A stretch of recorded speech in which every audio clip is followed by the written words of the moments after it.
This program features live coverage of an African safari and may include animal kills and carcasses. Viewer discretion is advised.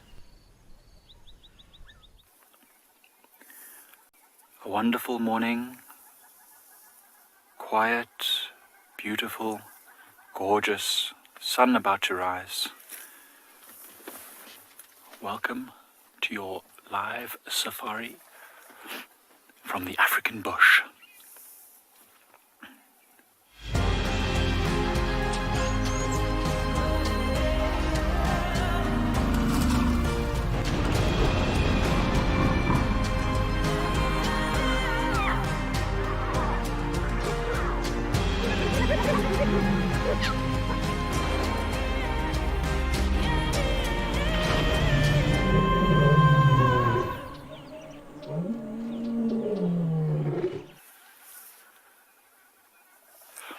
So we are sitting here at a part of Eco Training's Pride Lands Conservancy, just watching over the horizon from a place called Kilikopi, one of the high points, hoping to hear any sounds of predators or alarm calls or anything this morning that will give us a direction to adventure in, to see what we've got. My name is Mike. Behind the camera we've got Seb, and we are hoping for some action today. No, we woke up this morning feeling like it was going to be action-packed. I predicted lions and leopards and wild dogs and hyenas fighting this morning on the drive. So let's see how that pans out for us. But even if we don't see anything apart from a beautiful sunrise, I'll be spectacularly overjoyed, to be honest. It doesn't need to be anything too ferocious. But I'm excited, quietly optimistic about what we're going to find. So with that being said, let's actually start getting a move on. We haven't heard anything. We've been sitting here for about 10 minutes now. We haven't heard anything yet, so let's adventure down towards Leopard Dam and see if maybe any animals are having a bit of a drink at the water this early morning.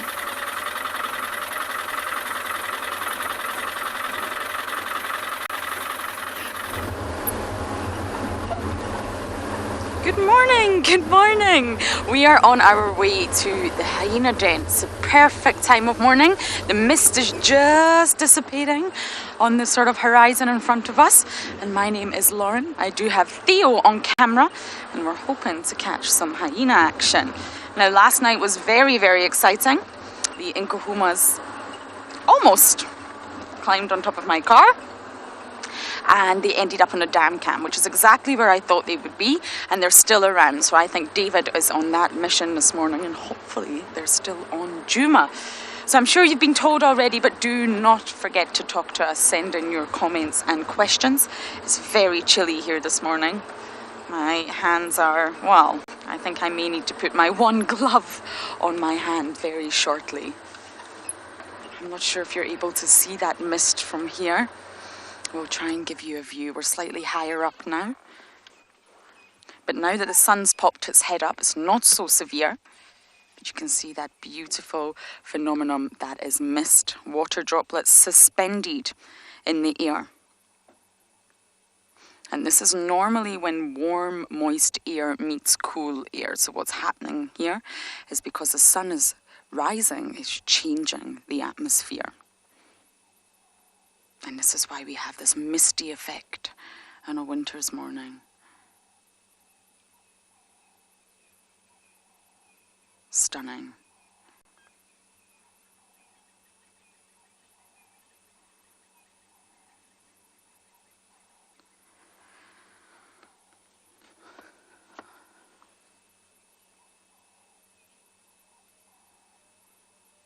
Faith, I think you're saying you're hoping the sun shines with excitement this morning.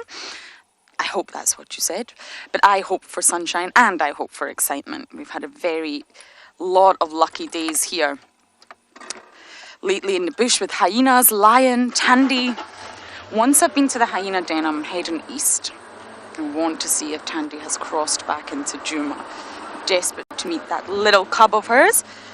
So I'm going to bumble on down towards the hyena den. Wish me luck. Let's hope there's some activity.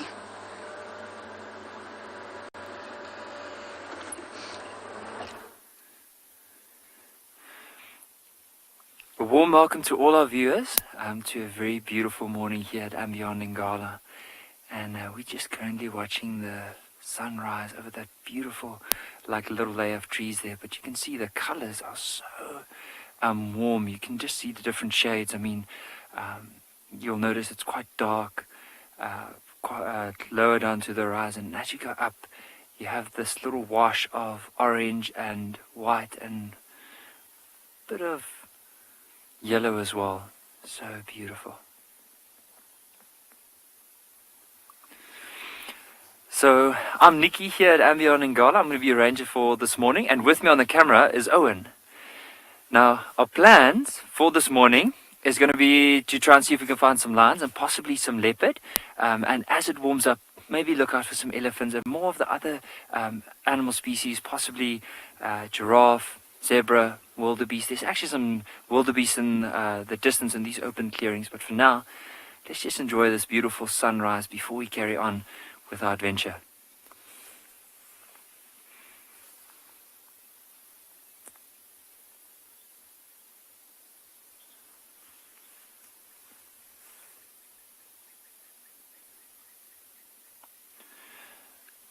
So just a reminder to all our viewers to please send through those questions at #WildEarth on Instagram and also at FC on YouTube. So please send those questions through.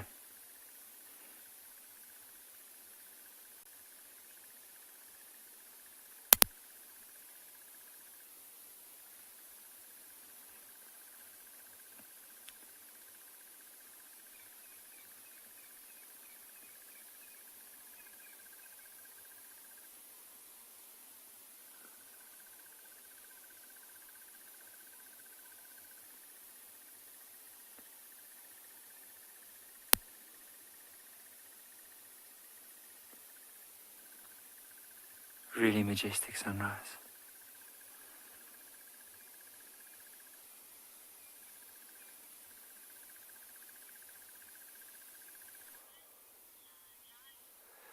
And so is ours out here in Djuma, Greater Kruger National Park. As the sun rises to warm another day.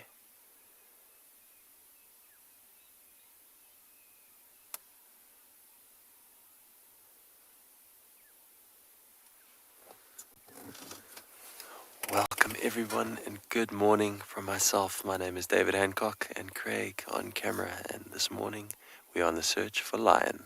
We heard good audio last night and updates from the dam cam were potential munching noises. Just one sec there while Craig wipes the lens. You can see it's a very misty morning here, so a lot of condensation.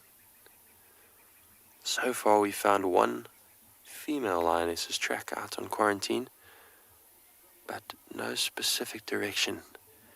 It looped in and then circled back on itself, so it appears they were hunting. Hopefully they succeeded on Djuma and have not moved too far off, but we'll take up the tracks this morning and see where they lead.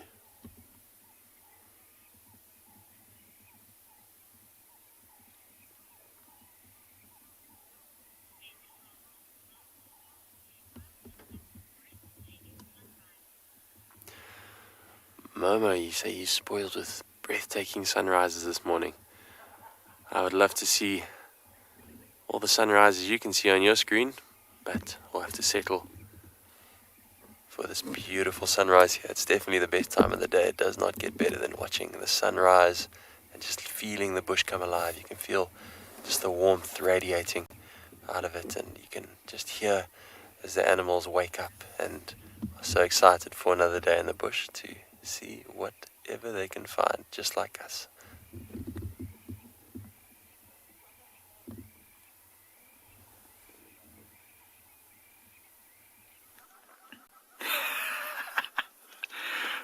So we've found this female giraffe, and literally every time we stop and she's in a nice spot, we frame her up, and then she decides to walk on. It's literally a game of cat and giraffe. We are the cats, and we are not very good at following this giraffe. I thought at first she was just trying to get a good view of the sunrise as it was coming up, but I think she's just playing with us. which we also, it's nice to play games in the morning, you know, keep us on our toes. But yes, this giraffe is journeying down the valley, feeding slowly as she goes, just catching any tasty little leaves that are trying to escape her. And there's a little drongo that's following her as well, which is interesting. It's very early, and the drongo is just hoping to catch any insects that she disturbs as she wanders down towards the drainage line, towards the valley. I don't know if you can see her. I don't know where the drongo is right now, but it was just following behind her. But it was such a beautiful morning. She was standing out in the open, and it was with the drab grey sort of background of all these dry trees. Her colours were catching so beautifully in this golden. Oh, there's the drongo. Just flew past there, probably landing a bit closer. There's not many insects about right now, so a lot of the birds are really sticking very close to the mammals because they need to catch whatever small things they can find. Oh, I also hear some oxpeckers probably just flying in now. They will come and land on the giraffe too. Half for the warmth that the giraffe's body will offer, and also there's it sitting on the back, and also half also to eat the ticks and parasites. There's the oxpecker. It's going down onto the tail. Delicious. See what it's doing now? It's just gleaning ticks and parasites from all those soft places on a giraffe.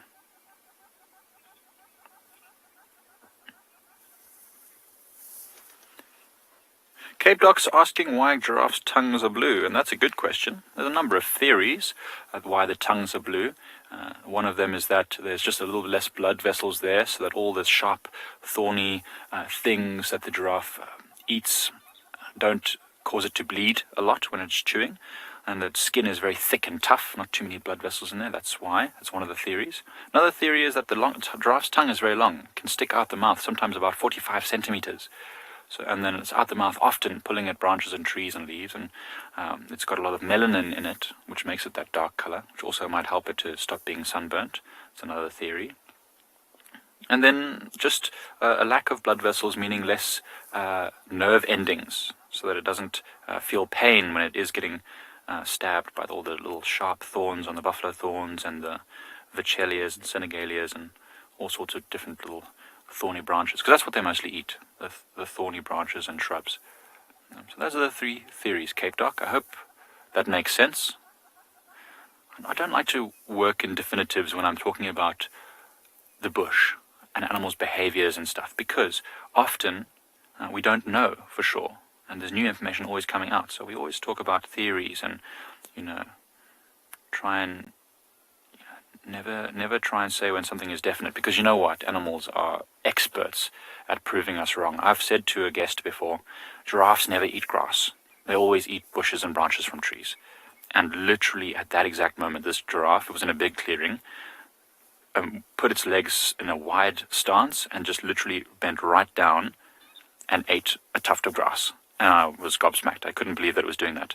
I'm going to just edge us forward just a tiny bit to try and see if we can get a slightly better view of this giraffe. As you can see, our lens is getting a bit fogged up with this really, really cold weather. It's quite moist, though. It feels warm somehow in the air, like thick and heavy.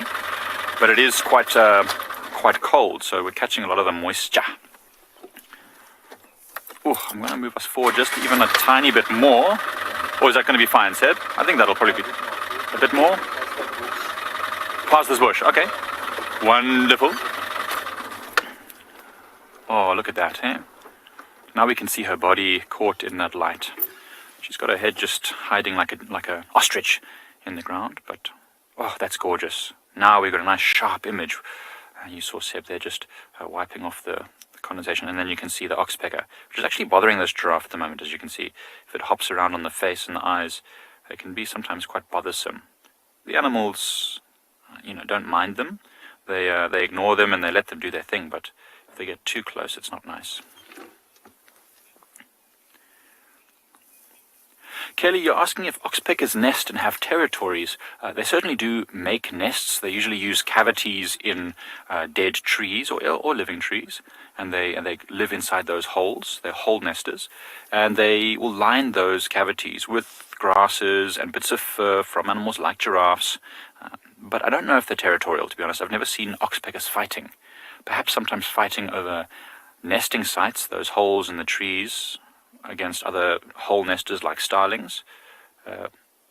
But no, I've never seen them being territorial, so to speak. But that's interesting, an interesting question. I wonder if they are territorial. Sometimes you'll sit so that you see that the mane on that giraffe is very thick and luxurious. It's quite short hair, but you often see the oxpeckers plucking that to line their nests. Very warm, fur-lined nests for the youngsters in those dead trees. It's focusing on the high points of this giraffe, I think, mostly because that's where all the sun is as well. Oh, I love the light this morning. The light is so beautiful. Hidden giraffe. No, the giraffe was never there. It's being the tree. You know, you are what you eat, I suppose. It's too early to make those kind of things.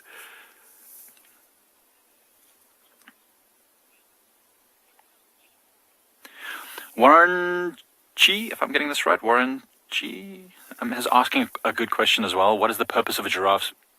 What is the purpose of a giraffe's mane? The purpose of a giraffe's mane, it's a good question. I don't think it serves too much of a purpose, to be honest. It's very short, and maybe it makes their neck look slightly larger and thicker, but that would only really be important for the males when they're trying to intimidate each other. I don't think it keeps them warm.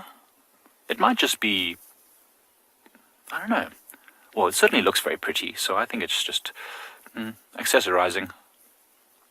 You know, like those tiny little moon bags some people wear. I don't think they're very functional, but apparently they're all the rage at the moment. Perhaps that's what the giraffe's doing. It's got a little mane, looks nice, doesn't do much. I don't know, does anyone else have any theories about what a giraffe's mane does? Have you heard anything from other guides about what a giraffe's mane does? I don't think it does too much. I'm going to move us forward again a tiny bit because she's now basically on the road, or at least looks like she's on a bit of a clearing. It's a beautiful morning to spend with a giraffe, eh? Nice and golden. Still listening for any sounds in the distance that might lead us to some of those predatory animals. And there we've got a good view of her again. Now you can see that mane illuminated quite pretty in the light. See that? Yeah, I don't know. If anyone else has theories about giraffe manes, I'd love to hear them. I haven't heard too many, to be honest. Perhaps they're just there for nesting material for the oxpeckers. Enticing the oxpeckers down. You know, trees have flowers in order to entice animals to pollinate them, and also bees and things.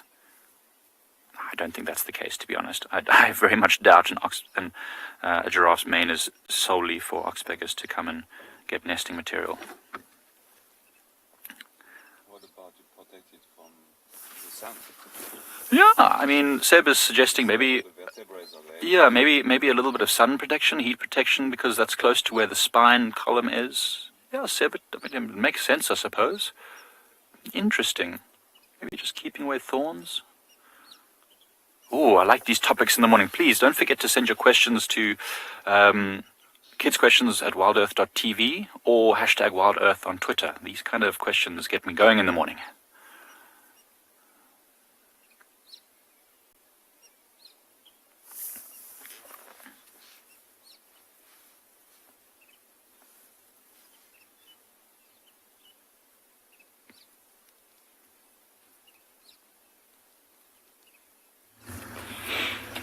We are nearly at one of our other water holes. We just want to go have a look and see if there's some animals that might have come down during the evening. Maybe that pride that we are looking out for this morning. It's not too far, and it's just such a beautiful morning with all the trees, the different colors, the sunrise. And there's also, early on, we saw some ground hornbills that were crossing the road into this open area, probably looking out for some breakfast. But for now, we're not too far away from this water hole. Let's go and see if there's any surprise there.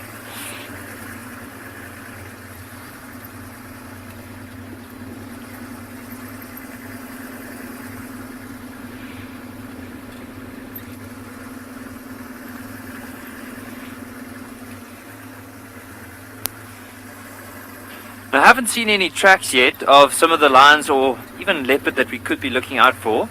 But there's quite a few hyena tracks in the area, and that's not a bad thing, because if there's hyenas, there's a chance they might be trailing a pride, or possibly if there's any wild dogs in the area, or even a leopard with a carcass up in the tree, or maybe even on the ground. But the waterhole is right in front of us. Let's have a look and see what we can find. It's so beautiful. There's a bit of mist over this waterhole.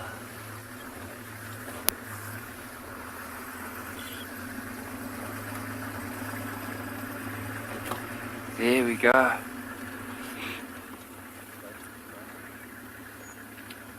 I'm just gonna stop like this quickly. Looks like there might be some hippos right here next to one of the logs in the water. Looks like a fallen over tree. And just around it are quite a few hippos.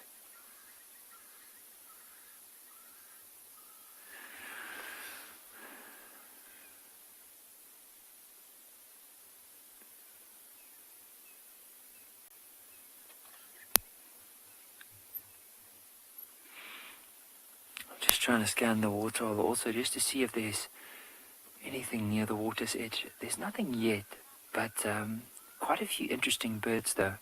So from just before where those hippos are, there's another fallen over tree, and just on the side that's closer to us, it looks like there's a bird quite close to the water's edge.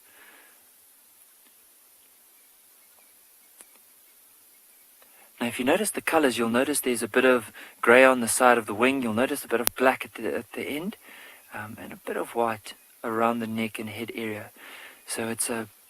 Well, before I say the name, I would really love to know from some of our viewers if you can guess what bird this is. Now I can give you a little clue.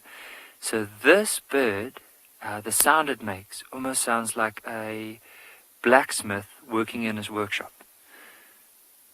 So that's the little clue. So I'd love to hear from the guests, from all the viewers, what you think this bird might be.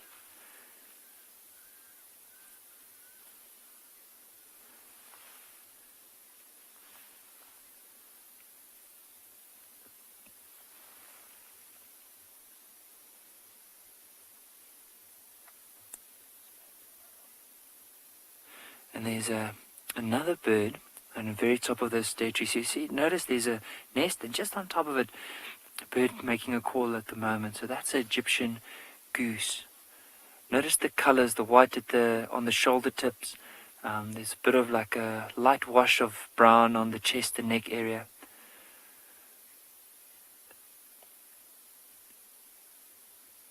But just notice the mist in the back. It is just an absolutely spectacular morning. I want to try and be as quiet as possible, and I want you to listen to some of the noises of the birds as they are calling this morning.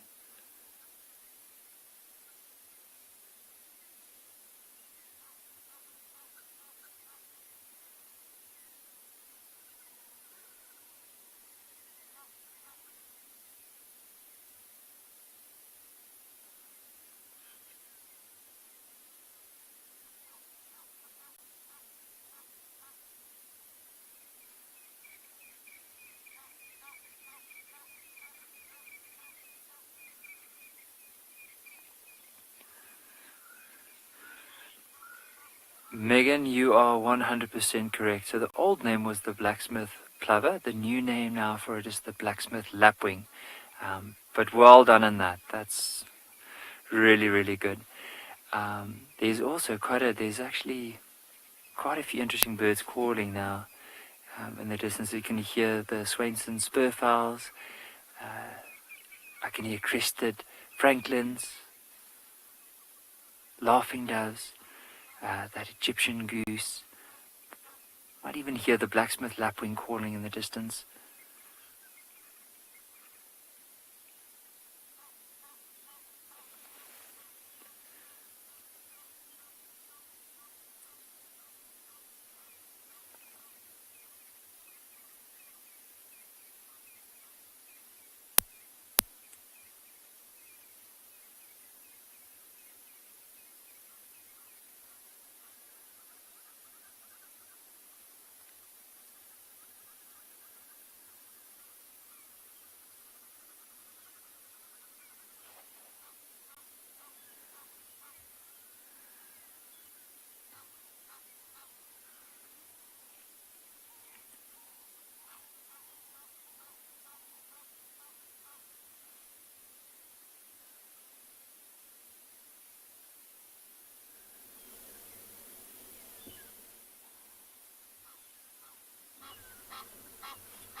It's incredible. There's I just wanted to point out, so Owen, from right in front of us here, before this fallen over tree, there's one of those black-smith lapwings, and just in front of it there's another bird near the edge of the water that's drinking at the moment. Now, early on I mentioned to some of the viewers, I don't know, but I think it might have just flown off. It was right in front where that blacksmith lapwing was, and as I turned back, I saw it just moving off. I'm just trying to see if I can find another one. But it was a laughing dove that was going down to drink.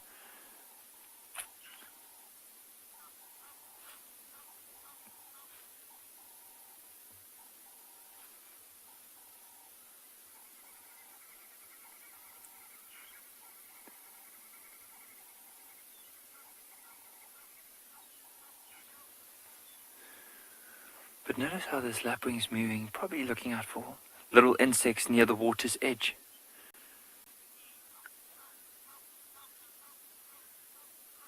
Koala bear, there are some fish in this particular waterhole. The ones that we sometimes notice the most is something like catfish. And especially when we have quite a bit of a dry season and all the water starts clearing up, you might find quite a few of them, especially in the bit of puddles of water that is left, or the bit of mud, because eventually what they do is they dig themselves into the mud and become dormant for quite some time, and as soon as there's a bit of rain they'll make their way out again. But often during that time you'll find a lot of marabou storks, possibly some fish eagles that will go and catch. There's quite a few birds, a number of birds that will go and try and get them, but in general you do see quite a few of the storks, as well as some of the raptors or fish eagles that can go and possibly try and pull them out. But in the meantime, after enjoying this waterhole for quite some time, I think I'll probably just start heading off from here and see what other amazing animals we can find.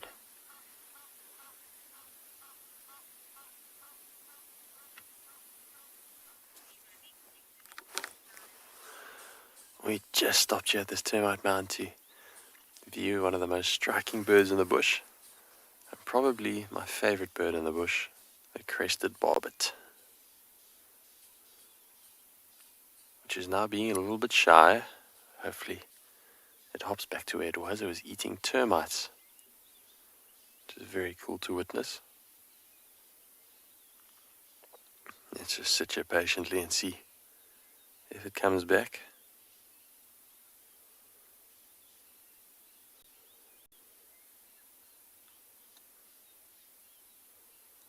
What I love about them is their call. It sounds almost like an alarm clock. Not that I love alarm clocks, it sounds better than that.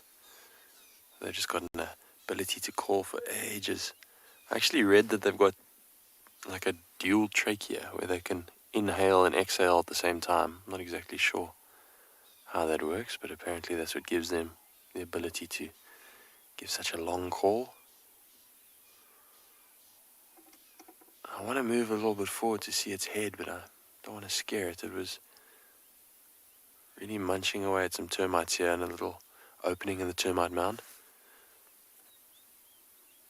But perhaps we can risk just squeezing a little bit forward and getting a lovely look at that crested barbet.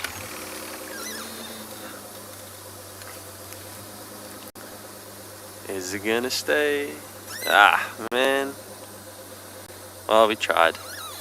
We might get another look. What do you think, Craig? You feeling lucky? That's the thing with birds. They're so chilled until you want to film them and then they fly away. Well, I think we might get him. Through the branches there. At the back. That can breach him at the back, kind of right a lot higher than you would think.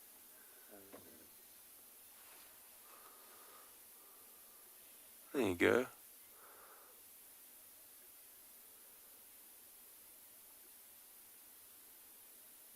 Spot of burning to start our morning, although not the greatest visual.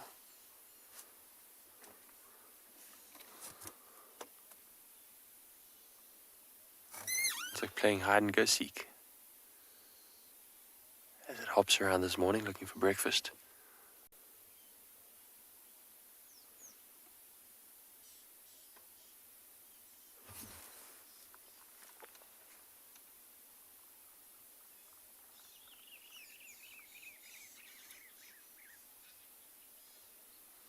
And off it goes.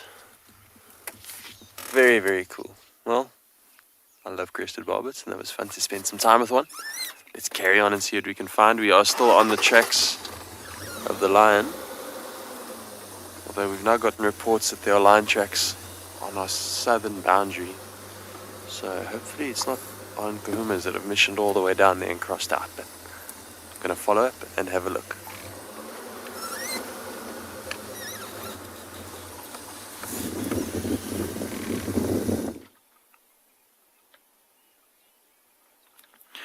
I know that David just had a crested barbet, and we're sitting here at Leopard Dam, and we could actually also hear one a moment ago calling not so far from us.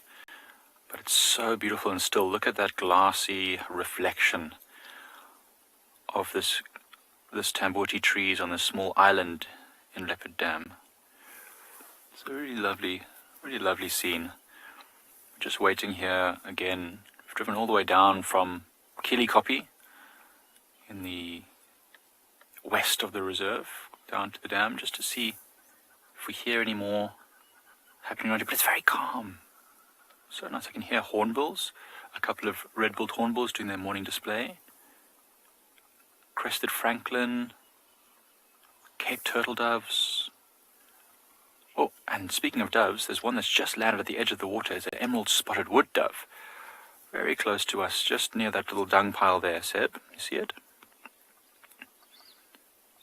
Oh, sounds like there are more questions or answers about the giraffe's mane. I can't wait. I can't wait to hear them.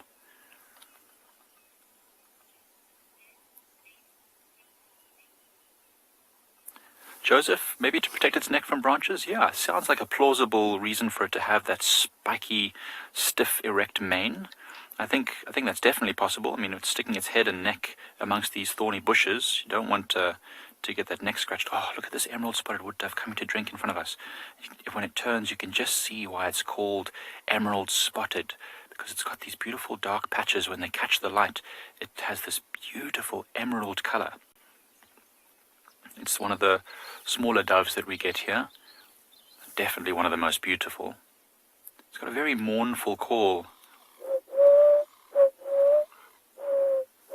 Oh my goodness, I must have said something horrible in dove language, because it immediately flew away when I tried to imitate its call. I'm assuming that I said something mean. I'm sorry, Mr. Dove, or Mrs. Dove. I promise I didn't mean it.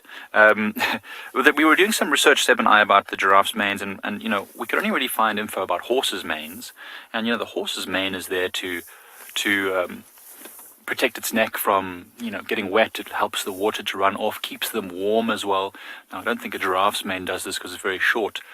But, you know, manes perform a lot of functions in different animals, from making them look larger in the Nyala and Kudu's case when they're doing a lateral display where they kind of walk next to each other and they erect that mane to make them look bigger.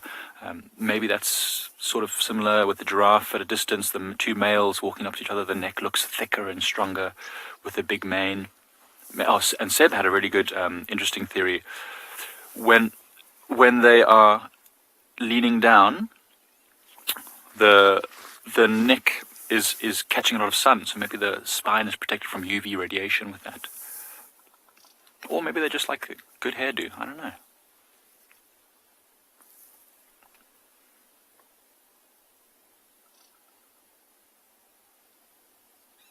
Lovely reflections.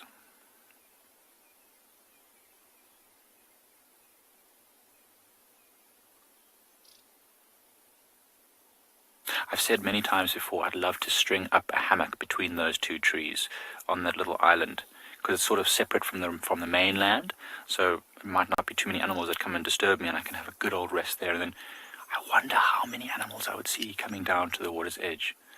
I mean, it'd be crazy, right? I mean, if you stay very still, animals will get used to you and they'll come down. Animals' eyes are actually really good at spotting movement, so if you stay still, often they'll just completely overlook you, which would be great with a hammock. I'll get a green one.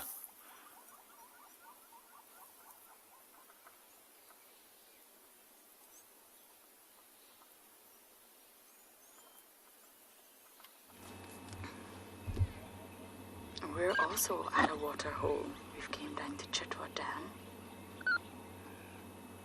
Look how glorious this is. It's like something out of one of those horror movies when you see all the mist coming off the water first thing in the morning.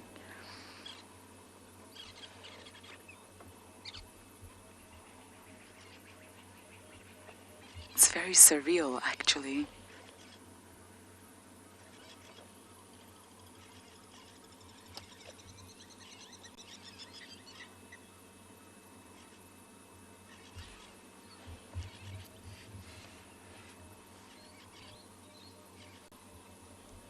Now, Theo, we have a bird here in this, I think it's a dead knobthorn.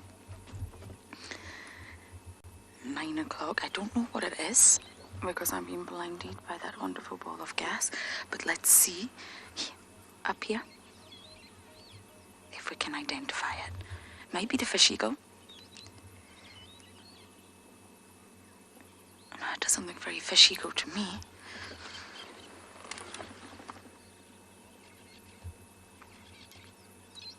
If anyone can identify this silhouette, you get a prize.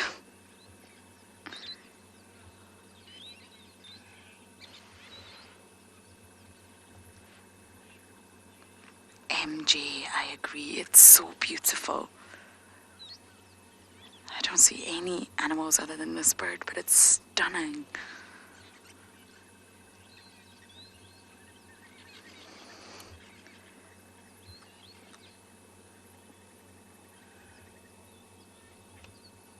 It's definitely a raptor. Look at the beak. It could be the fish eagle. I really can't see from here, but isn't it stunning? Just looking at the silhouette of animals, the shapes.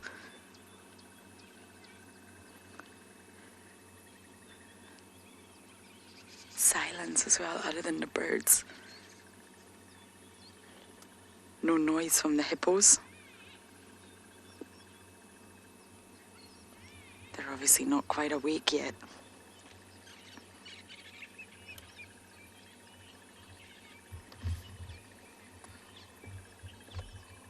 Joy in Hong Kong, you think Battalier? Very possibly. I don't know. I'm not throwing out a quiz here. I actually don't know. I'm staring straight into the sun. I guess we could maybe try and drive closer and see and get the answer. Shall we do that? Okay, this is just going to take a few seconds. Let's drive. We get beautiful views of the dam, and then we can see exactly what bird it is. Jamie, you're saying fish eagle? Again, I don't know. But let's see. It could be. I mean, the fish eagle always sits on that tree. So just let's go slowly. Hope it doesn't fly away, and see if we can actually find out what raptor this is. I love the word raptor. I love its meaning, its significance. It comes from Latin, rapiere. It means to grab, to seize. And it basically describes the way that raptors use their talons, and not their beaks, their talons, to seize their prey. Okay, here we go, Theo. You better be ready. We're driving right into the sun here.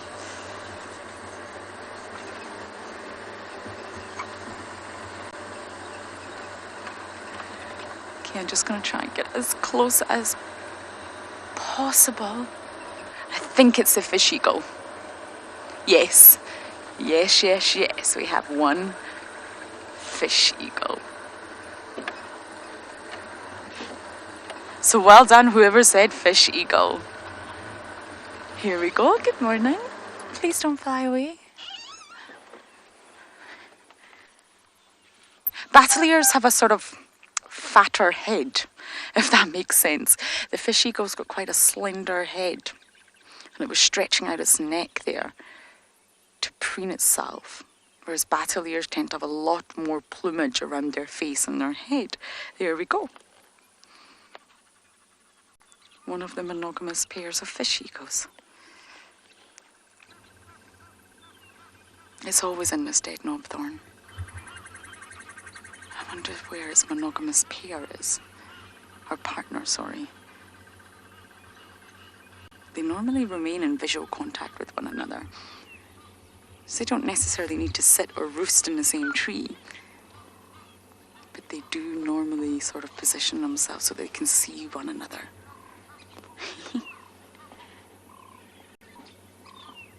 Isn't it stunning? I imagine this fish eagle will actually get ready to hunt soon. It'll be hungry on this cold morning.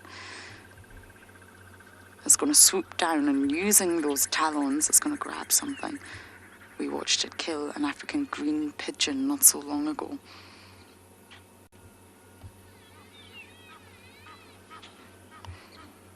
Nice, Theo. Look at the detail. Look at that sharp beak. So that's for when they've already got the prey in their talons. They use the beak to tear and shred through the flesh.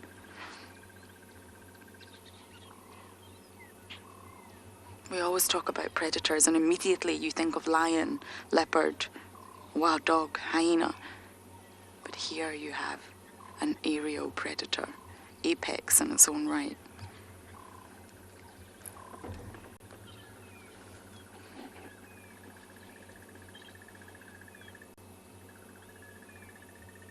You can see that it's damp from the morning mist.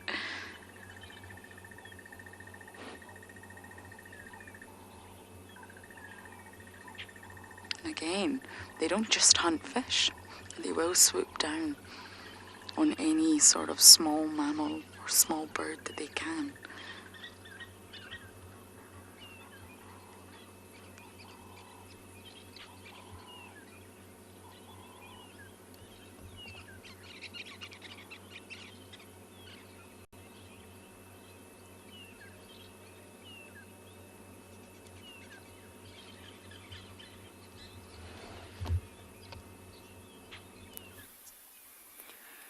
It seems to me this morning we're doing a bit of a birding morning.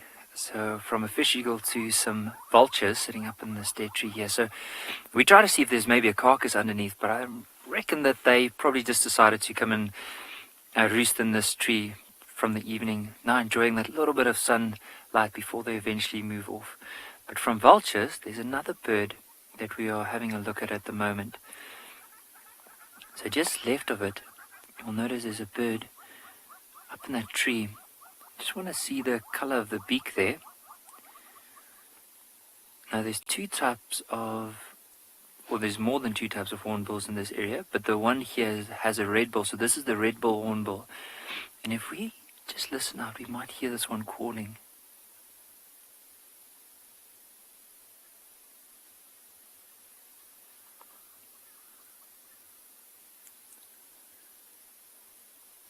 Oh, he decided to fly off. But just back to the vultures. So there's quite a few species of vultures we do get in the area.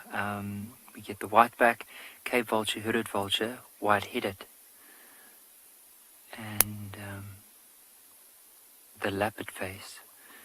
And so these that we're seeing here, the majority that we do see is whiteback vultures. The Cape vulture also get here, and it's very similar looking to the one that we are looking at now, but the eye is a lot. It's a bit of a lighter color, almost like a bluish color eye in comparison to the one that we're seeing now, because you can see the eye is very dark. You can't really distinguish it from the rest of the face, but the Cape, if you had to look at it, would have more of a bright bluish color eye in comparison to this one.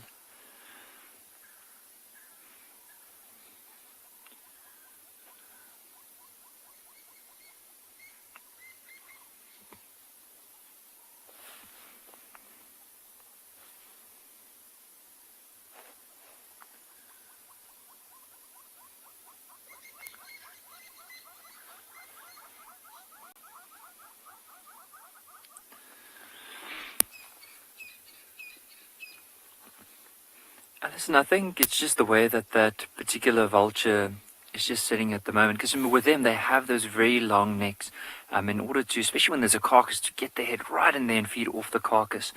But of course, early part of the morning, you know how you sometimes when you sit somewhere, you almost like tuck yourself in order to stay warm. So they just bring their heads quite close to their body, or else if they had to extend it the whole, I mean, probably not as comfortable as just bringing it closer together and sitting like that.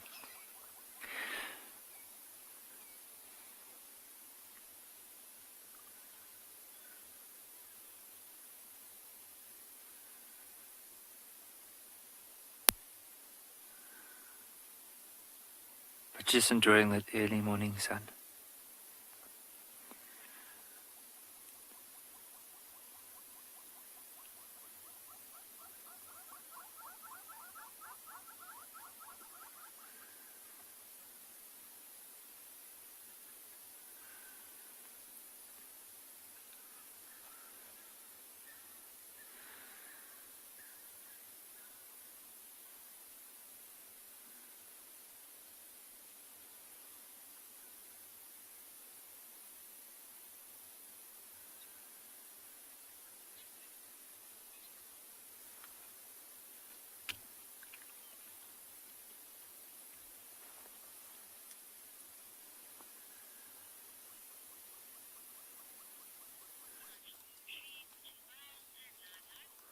Well, during our lion tracking expedition, we stumbled across this little breeding herd of elephants.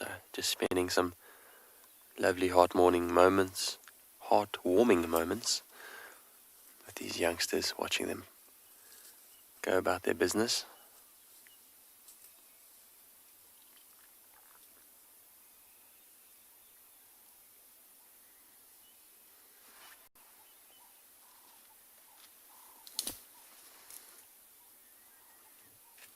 Some more of the herd here coming down on the right, moving slowly, stopping to pick the tastiest leaves that they can find.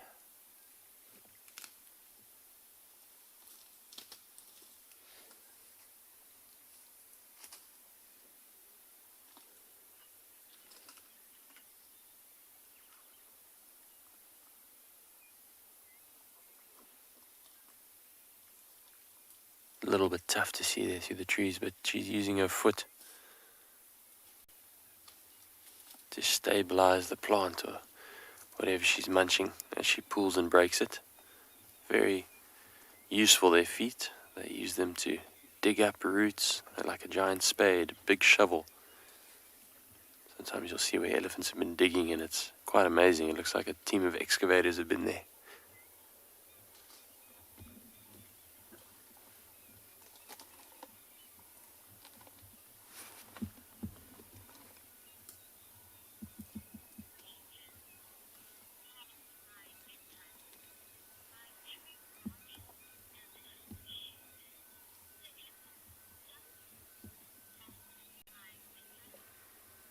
Past my bedtime, you've asked, by chewing branches, does it help sharpen the elephant's tusks? And it won't sharpen the tusks. The tusks are the two protruding tusks on the outside. Their teeth on the inside would do the chewing. Their molars are specifically designed to chew vegetation. And chewing the branches won't assist in sharpening them. But what it does do is wear them down. As you may know, elephants go through 6 sets of molars in their life, pushing forward from the back as the front set wear out. And those do get worn down by the roughage that they chew, faster or slower depending on their main diet and the area that they're in. But their tusks only get sharpened through the use of them as tools. So often an elephant will dig with their tusks or use their tusks to hook into a tree's bark and rip it out. Sometimes you can see the bottom of an elephant's tusk is a bit flatter where it's been used to rub, and that kind of sharpens it into a bit of a spear point. Not that they're trying to make their tusks sharp, it doesn't assist them in any way. I don't think having a sharp tusk, it just kind of happens by wear and tear.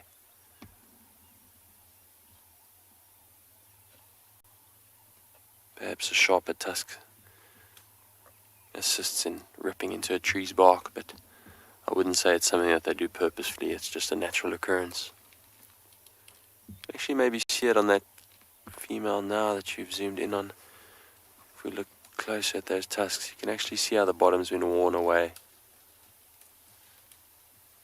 giving it a bit of a sharper appearance.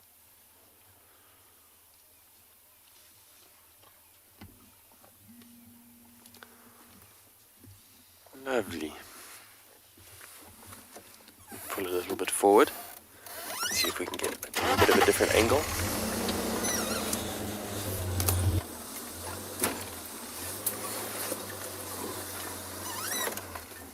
There they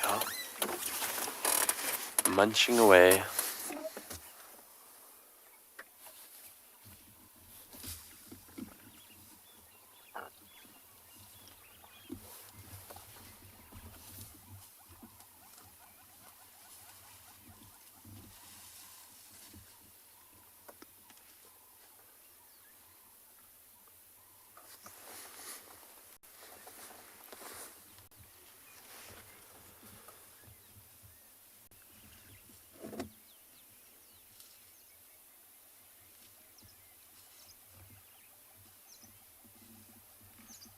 I wonder how far they walked last night, where these elephants come from.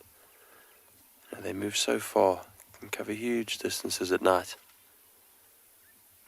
It's not a stretch to even imagine that yesterday they were somewhere over the boundary in Kruger National Park.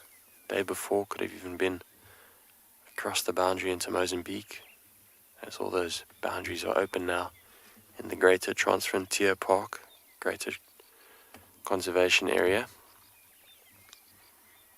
It's amazing to think just a couple days ago these elephants could have been across in another country in Mozambique, and now they're here in Djuma and the Sabi Sands. Tomorrow they might be in another reserve out to the west. It's the beauty of these larger conservation areas. It allows these animals the freedom to move where they want to move to.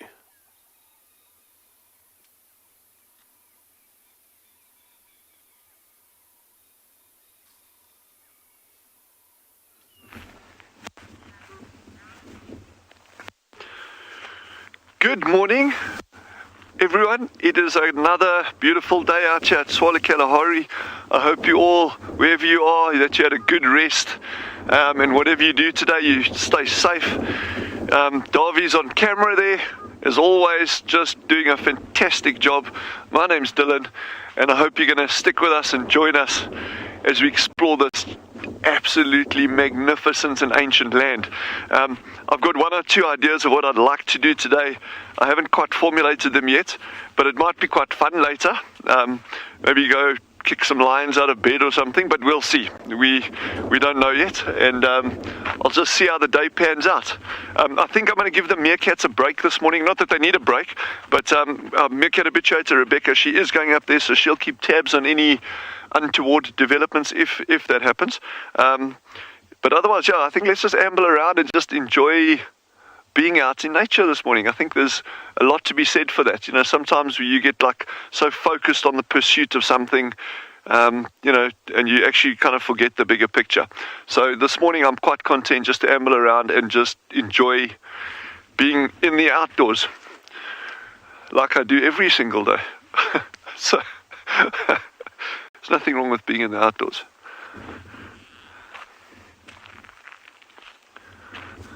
So I hope you all snuggled up somewhere with a cup of coffee or a good book maybe, or just chilling and watching us. That's all good, all good.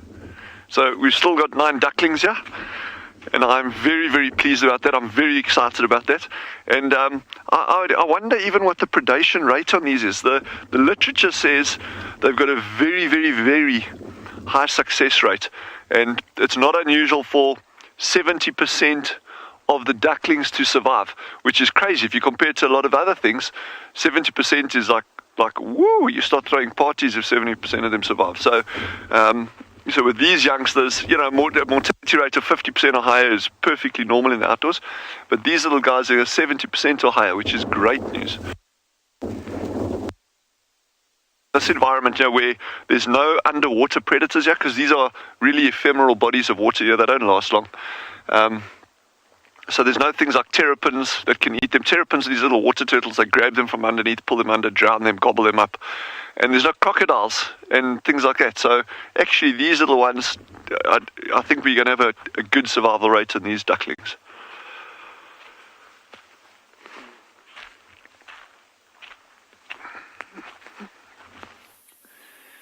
How amazing is this? So we basically came back to where that young male leopard has been seen over the last little while in that tree.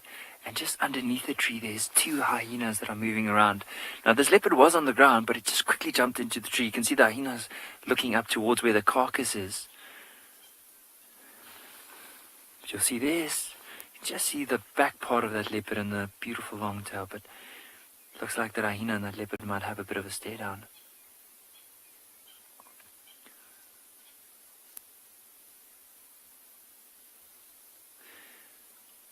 So what I'm going to ask is just that everyone bears with me. I'm just going to push slightly forward. There is a little gap that we can possibly get a better glimpse of this leopard. But of course, there's no guarantee. So I'm going to move slightly forward. Just bear with me. And I'm going to ask Owen, let me know once you're in this gap right over here. Okay.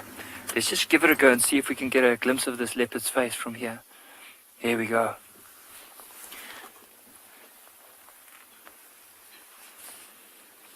Now the other hyena has just gone and lied down here at the back. Now this leopard is looking at this particular hyena. He's probably just thinking that, especially with the 2 hyenas being around, they'll probably try and chase this leopard. But luckily, this leopard is so smart that it's moved its kill up into the tree.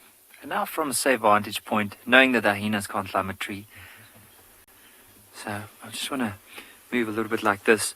But you'll notice just off to this side, the one hyena is basically where that leopard lied down a bit earlier when we just arrived.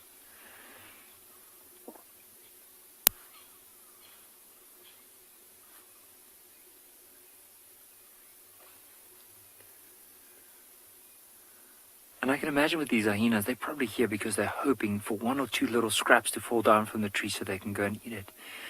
And they can be very patient. I mean, these hyenas will stay around in this area for quite some time. They might even find a nice spot and lie down for the next few hours, just patiently waiting for this leopard to feed and eventually, hopefully, drop something for them.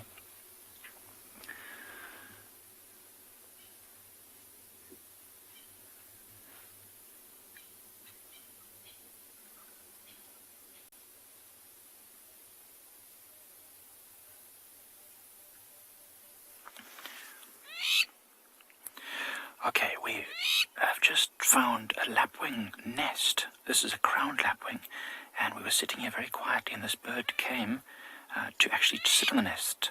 It was incredible to watch it fluff out its soft downy feathers and go to sit down. And then I shifted in the car slightly, and the bird got up and started making a whole lot of noise. But if we stay quietly, it might go and sit on the nest again.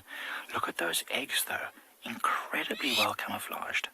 If you are walking in the bush, it's likely that you won't even see these eggs. They're dappled just like this dry bush and grasses and stones. As Seb zooms out there, just look how they blend in. I mean, now it's invisible. You will never know it's there at all. Now, crowned lapwings are known to prefer man-modified habitats. So this open area used to be farmland, and it's slowly rewilding itself. And so the lapwings have taken a home here, and there's 3 or 4 pairs of lapwings here. But this one lapwing is just really, really enjoying this clearing, and it's made eggs quite close to the road. And lapwings are known for a display where they walk and flap their wings in such a way that they distract a predator, and the predator will follow them rather than focusing on the nest. You can see with these bright red legs and the black and white markings on its face, it's very eye-catching. So it would easily be able to distract a predator from the nest. And you know, once the predator starts to follow it, it will lose sight of that nest. Even Seb can't find the nest now. Keep going left, Seb. Keep going, keep going, keep going. There it is, middle of the screen. Yeah. So you can see there's 2 eggs there. And I tell you what, I've done it before where a tracking partner of mine did point out a nest and said, there's a nest there. And then we went to have a look at it. And it took forever to find it. And I basically was standing right above it, and I still couldn't see it. And you can see with this incredible camouflage just why they do so well. Even though they're ground nesters, you'd think these eggs would be particularly vulnerable. And I know that there is a pair of jackals that lives in this big open clearing as well on Impala Plains. But they have not disturbed this, because they'll definitely eat the eggs, jackals, if they found them. but they have not been able to find them because of the lapwing's distraction display and because of these incredibly well camouflaged eggs. I don't think that the lapwing will come and sit on the nest again now that I shifted and the light caught, I think it was my foot or something, and then it started to make this noise. When we were sitting quietly, Seven-Eye, it came, and you can actually see the feathers on its breast are puffed up a little bit. It's actually a very gorgeous bird, a crowned lapwing. Oh, maybe it's going to go back.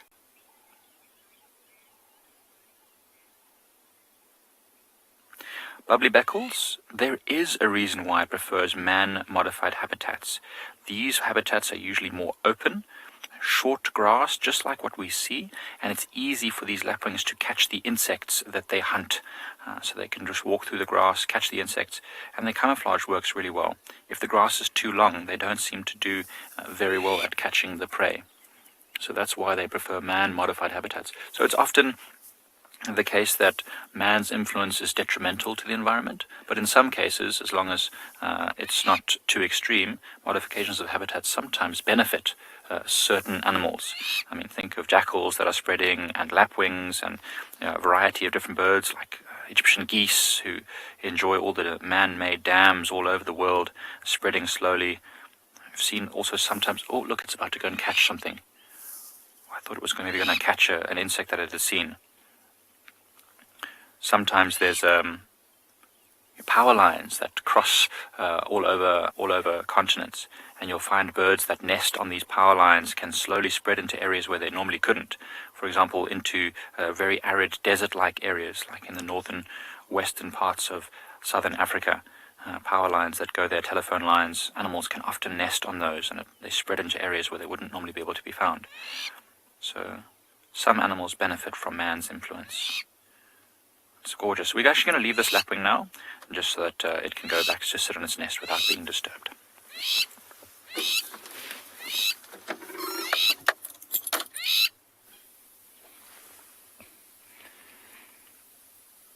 This particular leopard decided to move up onto this one branch now from that little open spot. I don't know if we're going to get a good glimpse of him, but we're just trying to see if we can get him. If not, we'll try and reposition the vehicle.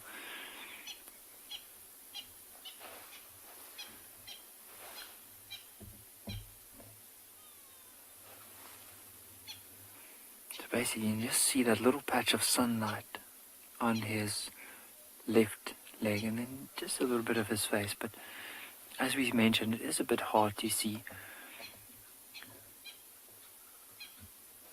What we might just do is let's try and reposition the vehicle. Now, there's no guarantee we are going to get a better view, but we can just try it. We're going to slowly move forward, and Owen and I are going to work together to try and see if we can get another glimpse for everyone. So just hold on as we do this. I'm going to slowly move forward and hopefully get another glimpse. Okay, there might be a gap coming up soon. We just want to move it a little bit closer just to see if we can see it. Okay, I might just move. No, I think from here on was probably the best gap that we'll get for the moment. We'll just look at that little patch of sunlight on his belly area, and what it might also be is, I mean, he had quite a bit of that impala, which is that carcass. So for some of our viewers that haven't seen it, so over the last few days, I'm just going to move slightly back because there might be, Owen reckons there might be, could be a slightly better view. So I'm going to slowly move there. Hold on. Oh. Just hold on. There we go. Okay, wait, let me go forward a bit again. There we go. So that's probably the best view that we're going to get for the moment. But so he made a kill a couple of days ago on an impala female, and then for a while he left the carcass on the ground, but then he hoisted it up into the tree and he's now moved it, and he's been here for the last few days. His belly is full, he's made himself comfortable on that branch, and now he's just enjoying that early morning sun up in this tree.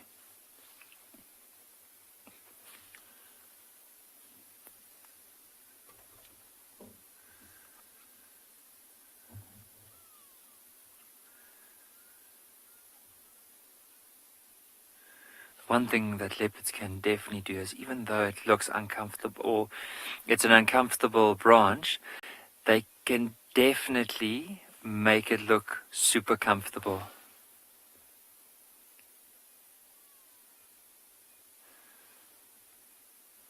Butterfly, I would agree with you. It definitely looks like the leopard tree house. And it's the most ideal tree for a leopard to be in. There's a lot of cover. There's a lot of horizontal branches for him to lie down on. And also a nice place just to be able to hoist a carcass in. So the most ideal. And of course a very scenic view over this beautiful Timbavati River.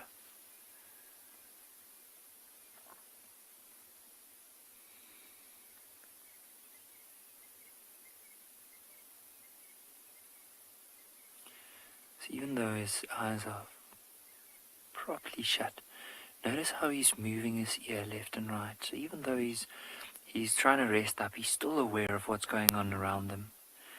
Because imagine for him, other dangers could possibly be bigger male leopards that move through this area. The chances are, if there's any lions, that if they smell that carcass, they're able to climb that tree. So he needs to make sure that he is aware of what's going on. And as soon as there's any movement, he'll open his eyes, quickly scan, see if it's a possible danger. And if not, he'll just carry on lying down like this. But look how well hidden he is amongst the branches.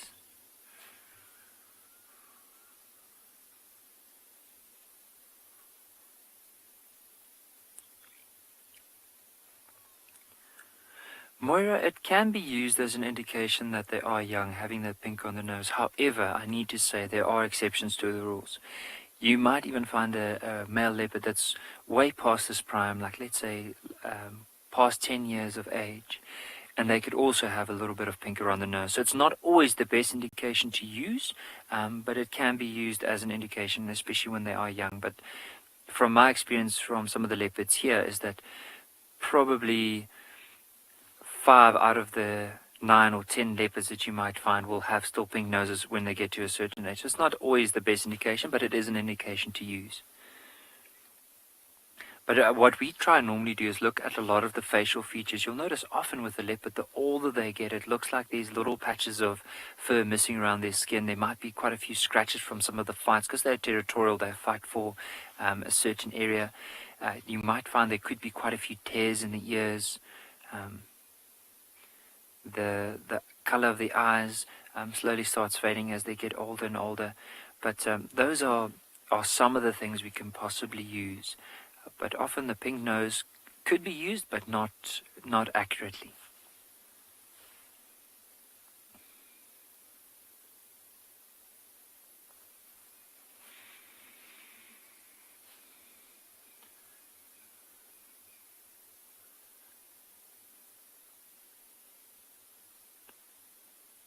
He's just made himself so comfortable on that branch right now.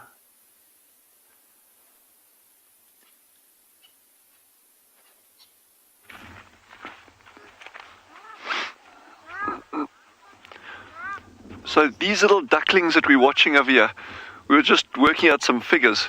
And remember I said to you, we'll try to give you a figure of, because the burrow that they were in, the nesting site, is 800 meters, exactly 800 meters away from the dam. And it turns out, so the parents flew, when we got here, they were both here, then they flew out here at 7:24, and they got back here at 8:02 in the morning with the ducklings. And so those are the timestamps that when Davy was filming, when they left and when they came back with the ducklings. So they did 800 meters in 38 minutes. So they were covering 35 centimeters, 0.35 meters a second, which is fine for these little guys. So it's 1.26 kilometers per hour, or 4.75 minutes per 100 meters. How awesome is that? And now we know how fast a South African shelduck duckling walks. That is probably the first time ever that's been worked out. So that is the coolest thing on the planet. I'm retiring now. Now that that's that final figure that I've been wanting my entire life. Just that figure. Now, hey, how's that, eh? 4.75 minutes per 100 meters. 35 centimeters a second. That's what you little guys can walk, eh?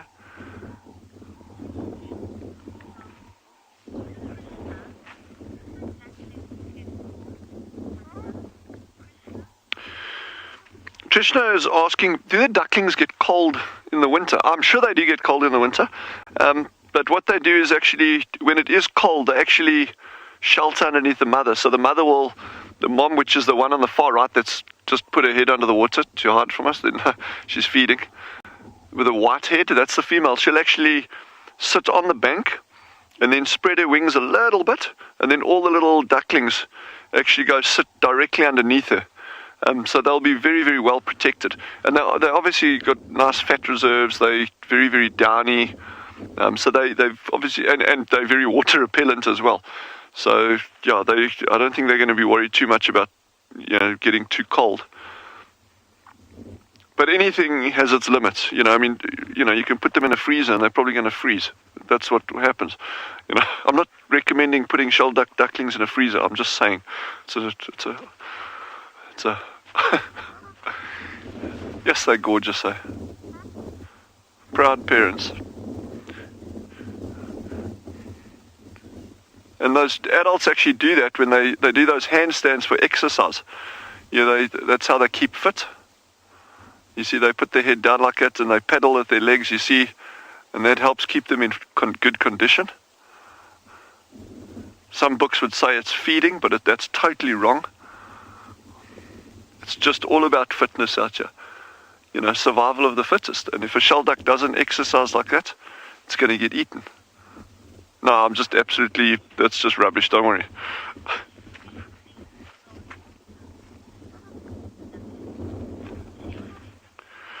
Taylor May has asked, do I think the water is too cold for the ducklings? I don't think so at all. I tell you, the water is too cold for me, that's for very sure.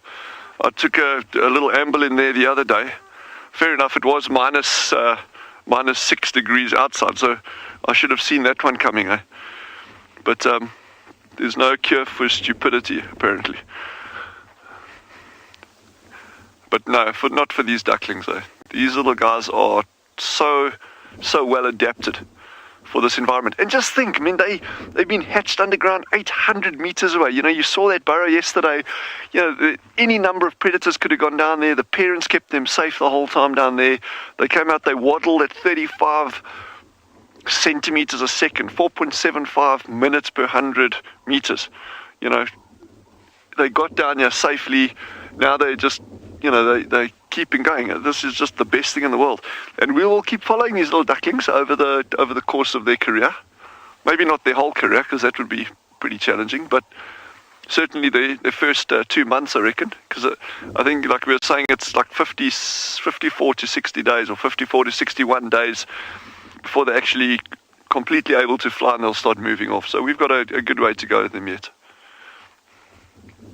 Wild Earth relies on support from viewers like you to carry on broadcasting our daily live shows. A small donation goes a long way in helping us on our mission to connect the world with nature. Please visit our support page to see how you can help and become part of the Wild Earth family.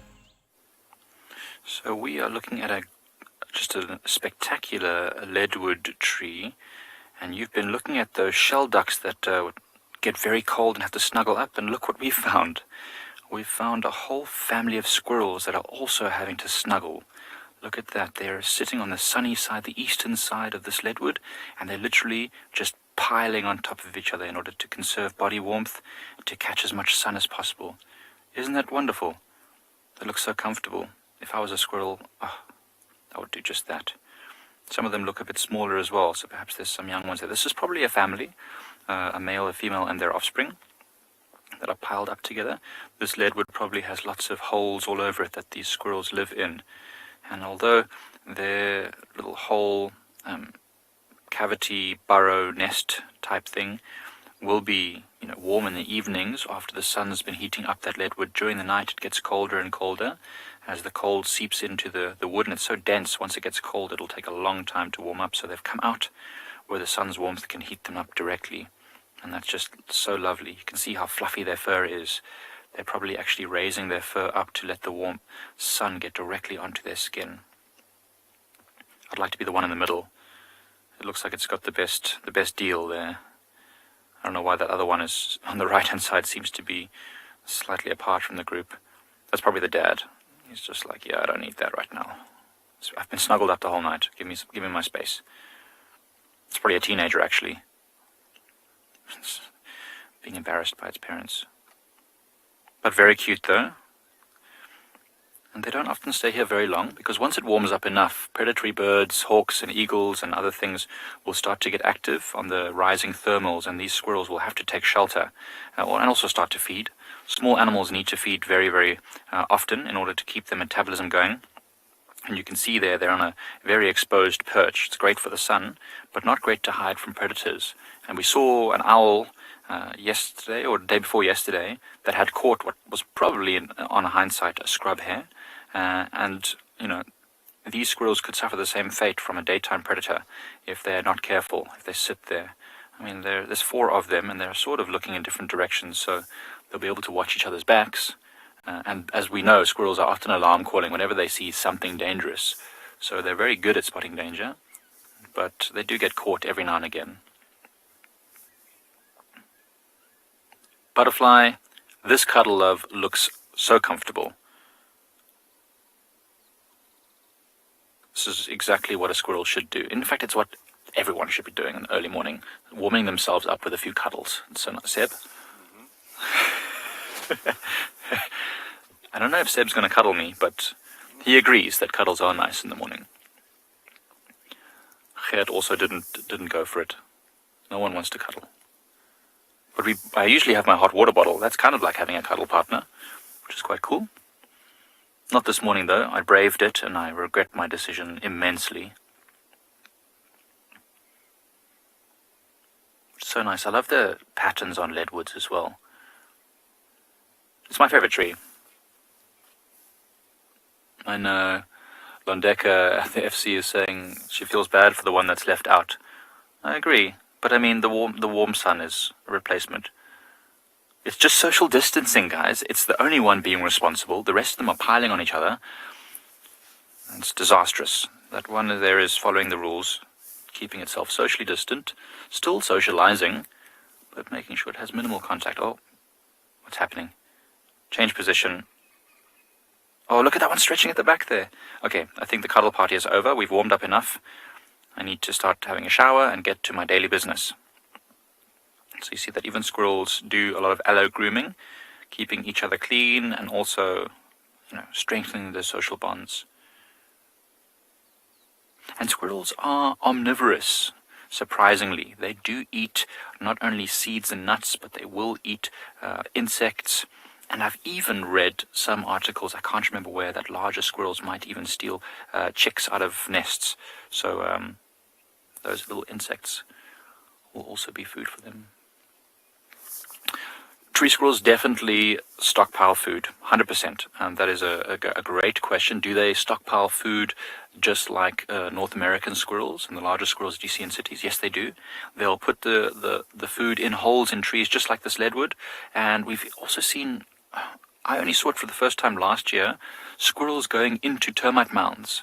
And I found out later that they often also stash their food underground in these termite mounds, in the abandoned termite mounds. So they definitely will do that. And we often see in the middle of winter, when there's not much food around, we'll find a little pile of seed husks, like marula seed husks, and that's probably from a stockpile of squirrels.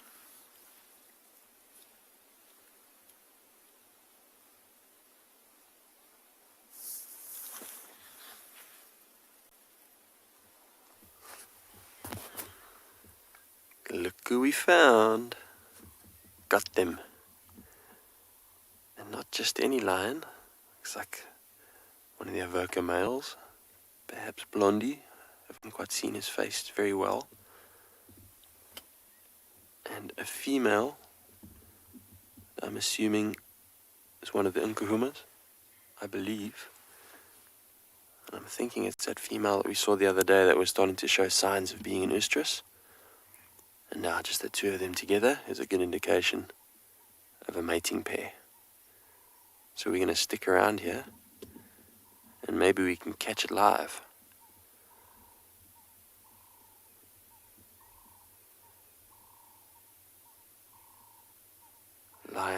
have quite an abundance of sexual activity when the female's in estrus. She'll only be in estrus for a couple days, and mating is very frequent, about 3-4 times an hour. So if we sit here long enough, I'm hoping we get to see it.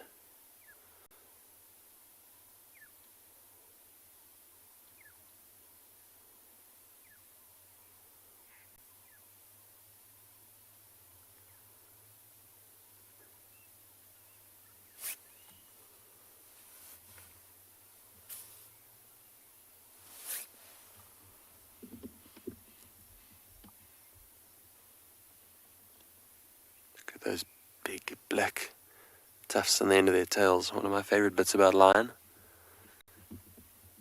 They say it's a follow me sign for the youngsters in the tall grass when the pride is moving through the bush. It's a good hypothesis. I suppose also a good fly swatter, and of course it helps with balance and agility.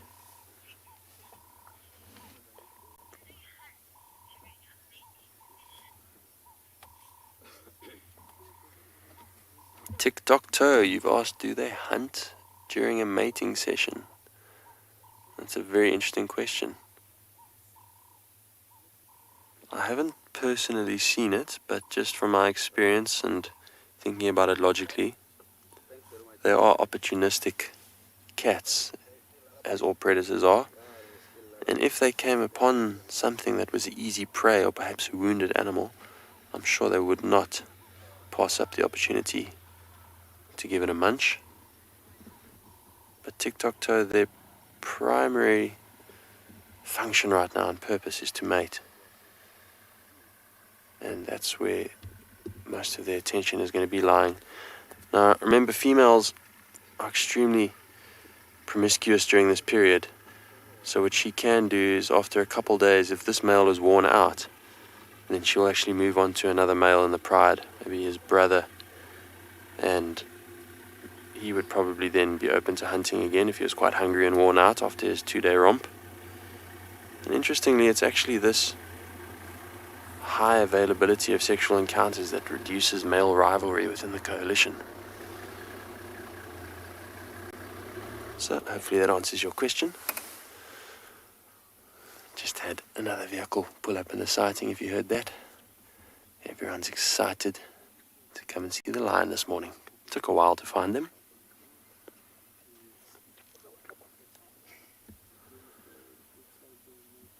But this is not actually the pair that we started tracking this morning. The rest of the pride that were following the buffalo crossed out on the southern boundary. These tracks we picked up a little bit before the boundary. So quite a lucky find, as they are literally right on our cut line, another 200 yards, and they would have been out of Djuma.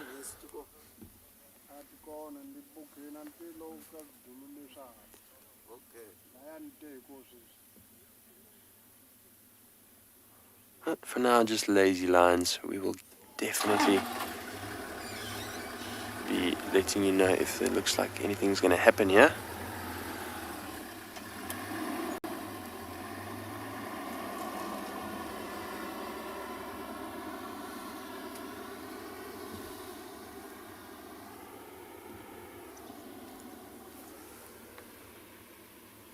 Well, as I say, we're going to sit here, see what happens, but we'll be sure to call you right back if there's any action.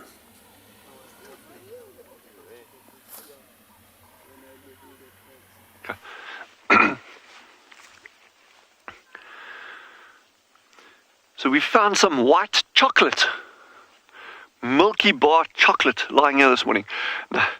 What we've got here is a lovely example of a brown hyena midden site. And there are actually hyena tracks over there where I'm pointing a sector of. I don't know if you can see it. It's quite difficult to see. But you can just see there. Yeah, it's not great. But we'll get you some nice brown hyena tracks later. There's another bigger one over there, that will be a front foot. And then this one is the hind foot. Remember, the front feet on most animals are actually broader than the hind feet, just because they carry more weight in the forequarters. That's a kind of a general tracking rule. Don't hold me to that, please. But yeah, so this is a white rhino. What do you call a white rhino? They're not even closely related. A white rhino and a brown hyena. This is a brown hyena midden sight, and as you would have seen with other hyena droppings with our colleagues, the white is from all the calcium. It's actually green initially from all the bacteria on it, or the gut fauna when it comes out, and then it just goes this beautiful white color. And you could literally, if you want to do, not that I'm recommending it again, you could write on a chalkboard with this. This is how high. This is just calcium. It's literally just all the bones that they've been crunching up. And we've seen that eland carcass that we were at the other day. You can just see how all those ribs were eaten off on the edges. So these animals are past masters of going through all sorts of bones. And what is a really interesting feature about brown hyenas, and I don't know quite why they would do it, but they are extremely adept at taking legs off a carcass. I know it sounds crazy, but they do it. They'll actually dismember the legs. They will chew through the sinews, the ligaments, any skin that's still attached, and they'll actually take legs off the carcass. And that kudu that was at the dam that the spotted hyenas caught, and spotted hyenas don't do that, by the way, just out of interest. And the spotties caught that, but then the next day the brown hyena came down that we got some lovely footage of with Davy. And while we were actually sitting watching, we were talking about it, and while we were sitting watching, this hyena went took that leg off, and then he just carted this one leg off. So that's quite an interesting feature. Now, they'll often stash those things not too far away from the carcass, but they'll stash it under bushes and trees and long grass and that kind of thing. If they've got an active den site, they will actually take large pieces of the carcass like that up to the den site for the pups to feed on. So yeah, this is quite interesting. But anyway, it's just nice to see this. These midden or latrine sites, they'll be scattered right throughout the territories, and it's a really good visual as well as a scent marker for any other hyena moving through the area. These do not get shared with spotted hyenas. Spotties don't do this. So this is just really, really nice to see. Good example. We also have some cheetah tracks, which there were cheetah that actually came pasture during the course of last night. They scent marked around us, and when they headed out in that direction. So we're just going to take a slow amble. Like I said, it's a Sunday. I'm not going to chase anything today. We're just going to amble along. What we find, we find. And it's just a great day being out. Can't be better, eh? Could be better, but it's awesome, awesome day.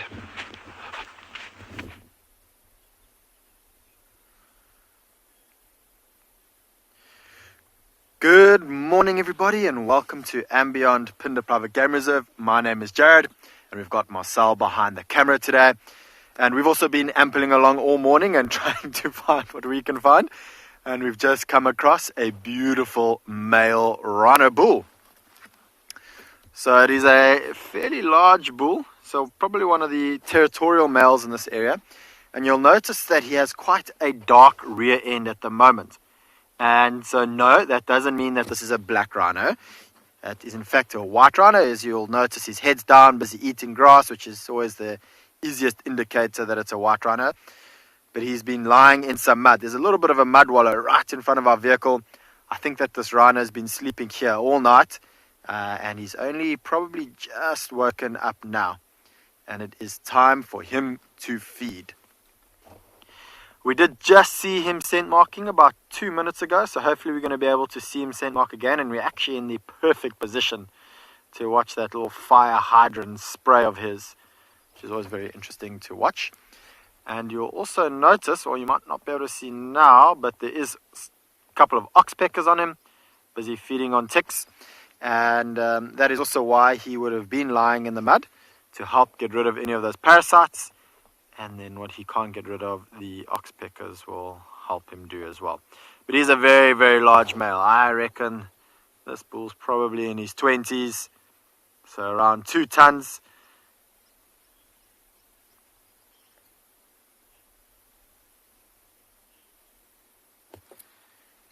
So Jean Beth, it does get a little bit tricky when the rhinos are older. And one of the challenges that we have here on Phinda when it comes to aging rhinos is because we dehorn the rhino. So one of the ways you can tell the rhino's age is by looking at the horns. As the rhino gets to its mid-teens to 20s, the horn's pretty much at maximum length, and what rhinos do is they constantly wear down their horns. So the horn will only get to a certain length, so to speak, and it doesn't tend to get too much longer because they keep wearing it down. So what you'll just look at is the general size. So if there's a calf next to its mother, it's much easier to age. And otherwise, you've really just got to look at the sort of wear and tear and the condition of the rhino. But once a rhino is in its teens and over, it does become a little bit more tricky to age them. So that's why I reckon probably somewhere in its 20s, but it could be a little bit off there. You'll notice this area where this rhino is busy feeding, the grass looks like it's been cut with a lawnmower, and it hasn't been. It is actually probably from rhinos and one or two other herbivores or grazers. And the way the white rhino feeds is he feeds really, really close to the ground, and so he almost cuts away at that grass as if he was a lawnmower. And you'll often find these patches of where rhinos have been feeding, and we call those rhino lawns, which is quite a apt name for what they do.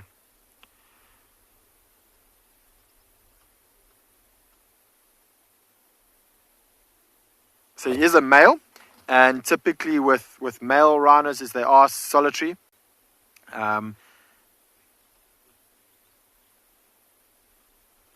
Lorraine, there's quite a few differences between a white and black rhino.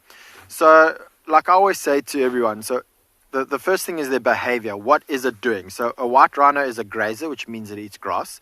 A black rhino is a browser, which means it eats leaves and branches. And so, if you see a rhino eating grass, you know immediately it's a white rhino. But the black rhino and the white rhino's body shape is slightly different for the way that they feed. So when we're looking at this male white rhino, you'll notice because he's feeding on grass, he's not on his knees like a warthog. So he has to have a very long neck and a very long face so he doesn't bend over. Where a black rhino on average feeds at about 1.2 meters. So its head's pretty much on top of its shoulders, so it doesn't have a long face, doesn't have as long of a neck.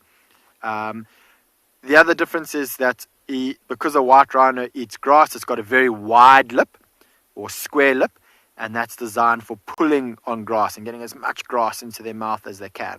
Where the black rhino has a hooked lip, or I always say it looks a little bit like a tortoise, and that's just designed for bringing the branches and leaves into the mouth. Then the ear shape is slightly different. Have a look how long the ears are of this white rhino, where a black rhino, if you've ever seen a hyena, has ears shaped a little bit more similar to a hyena, and he's going to scent mark. There we go. There's that fire hydrant spray that I was telling you about. The tips of the ears of a white rhino sort of face at about a 45-degree angle. I'm just going to reposition. He's going to go behind this tree. Where a black rhino, the tips of the ears pretty much face straight up. And then if we go towards the back, have a look. We're just going to stop now, and Marcel will go to the back of this rhino. You'll notice that when we look at his back, he's got quite a big lump on his shoulders, so they've got a very big muscle to support that big neck and head. And then when you look at the back itself, you'll notice that it is quite a flat back, where a black rhino has a very arched back, so almost looks a little bit like a horse's saddle. Height-wise, they're actually very similar in height. The white rhino is a little bit taller than the black rhino, but the white rhino is much heavier, so it's a much more rounder creature than the black rhino. On average, a big male white rhino can get to about 2.2 tons. A big white rhino gets to about 2.2 tons. A big black rhino, maybe up to about 1.5 tons, but generally a little bit less than that. So size and body shape. Color, there is absolutely no difference in the color difference between a white and black rhino. They are both gray.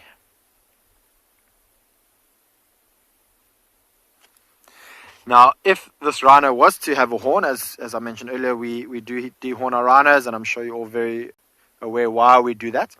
But something that's also very different between a black rhino and a white rhino when looking at the horn structure is that rhinos have two horns.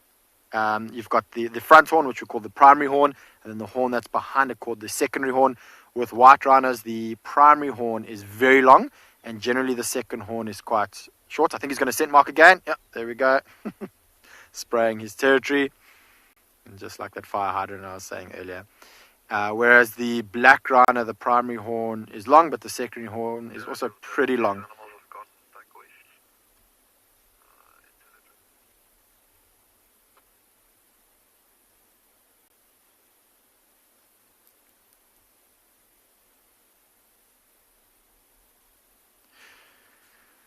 Consulting detective, they may interact, but not really in a negative way. So they don't compete for the same sort of food, so there's no reason for them to fight.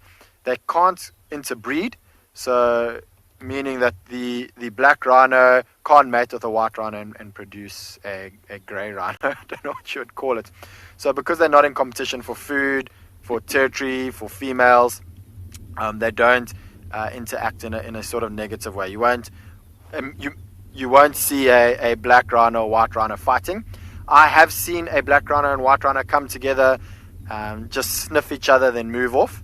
And one of our rangers, which was an incredible photo a couple of years ago, has a photo of a black rhino resting its head on a white rhino. I think it's going to scent mark again. Yeah, there we go. Always hope that there's no birds sitting in the tree behind where the rhino scent marks. Now, occasionally what you'll see when they scent mark as well, they may scrape as well. But generally when they spray, you can just see that big sort of fire hydrant sort of spray.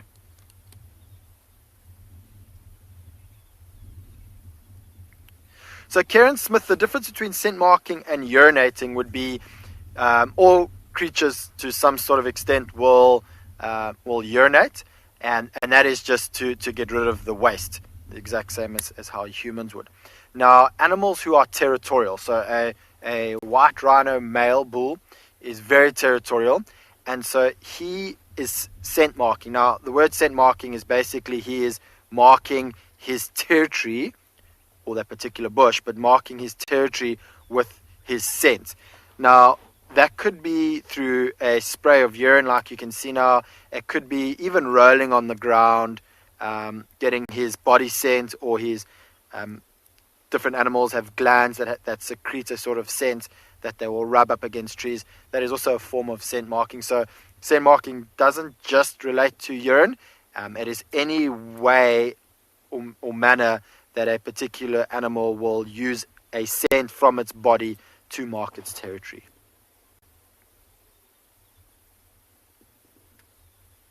Alright, he is walking in the road, or at least towards the road.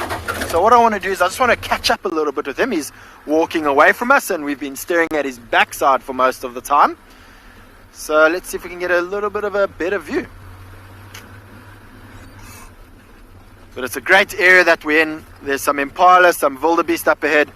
The reason why we actually came into this area is one of the rangers saw a lioness, two lionesses with 5 youngsters heading in our direction in the thickets to the right. So I think we're going to stick around here for most of the morning. Keep a lookout at this male rhino, and hopefully those females and their cubs come out.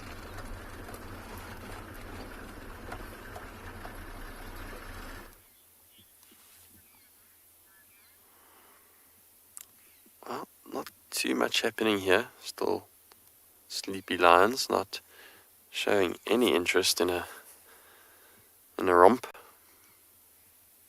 but perhaps soon. It's about time now.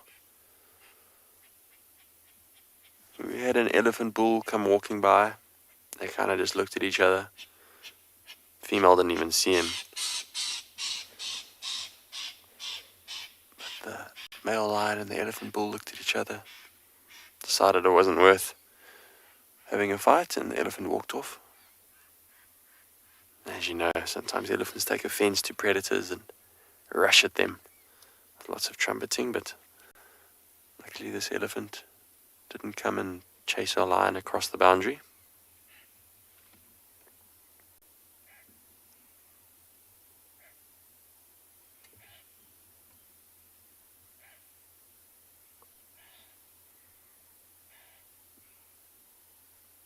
healthy looking lion.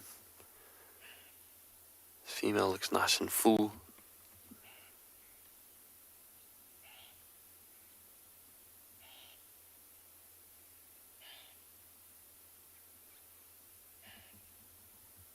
It is a big cat, the size of those paws.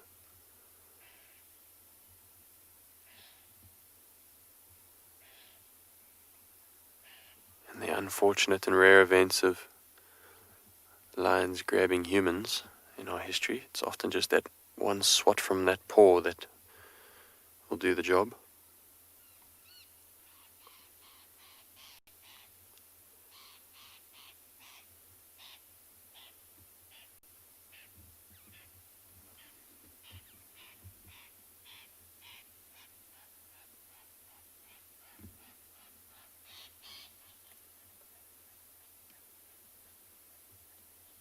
What a massive cat, and it's hard to really visualize it when you're on the vehicle.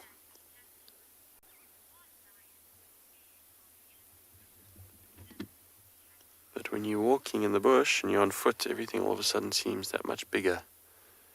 When you stand this close to a lion on foot, you really can appreciate the size, their heads and their paws. They're really very large cats.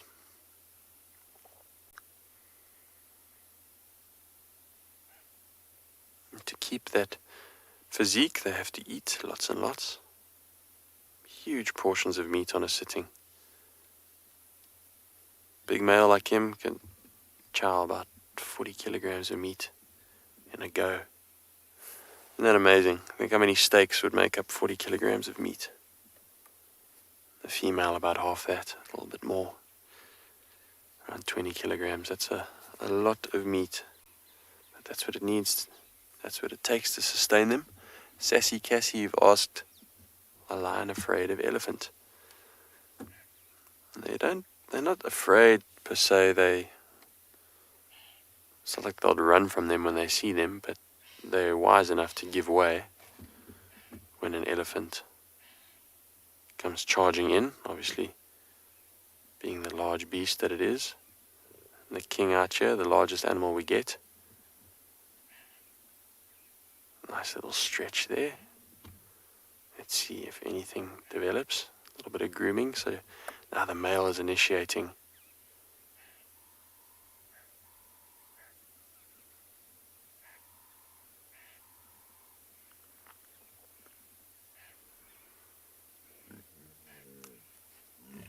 Let's watch.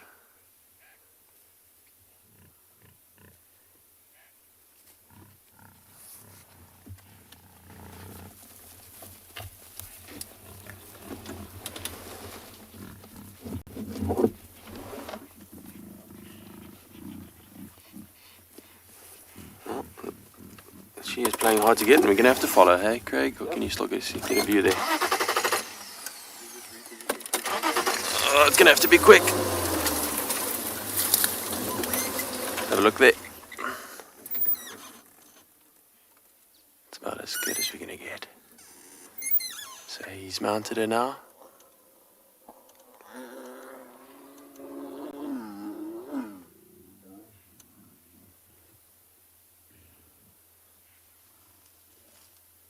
And that's all she wrote.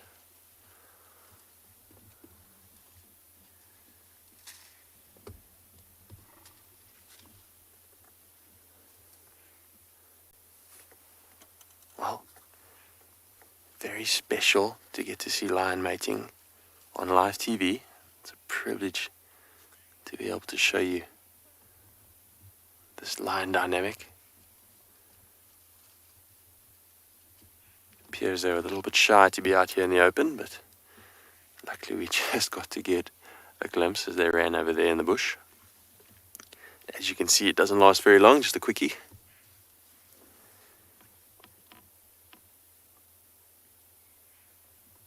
That is why it occurs so frequently.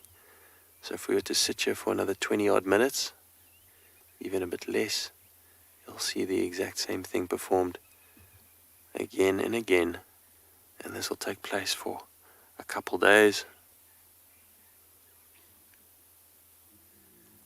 this looks like it's only just begun. The reason I say that is because the male is initiating. The male initiated this mating occurrence. I'm just going to, as we chat, loop around, get another view of them because they have run off quite far so that they could get some privacy. But as I was saying, the male initiated that one, so that shows me that this has only really just begun, this copulation. After a couple days of mating 3 to 4 times an hour, the male is absolutely buggered, as all the guys watching can imagine. And it kind of becomes the female that starts initiating the sexual encounters. And when that starts happening, you can see that the male is now tired, female is taking the initiative. And if he is just too finished, then she will move on to one of his brothers in the coalition. As I was saying, this superabundance of sexual opportunity that reduces the inter-coalition rivalry amongst the males. And it's also good for protecting the offspring, as these brothers never quite know who sired the cub. They might all assume that they sired the cubs, so more likely to protect the cubs, prevent infanticide, and give the little ones a better chance of growing up into adulthood.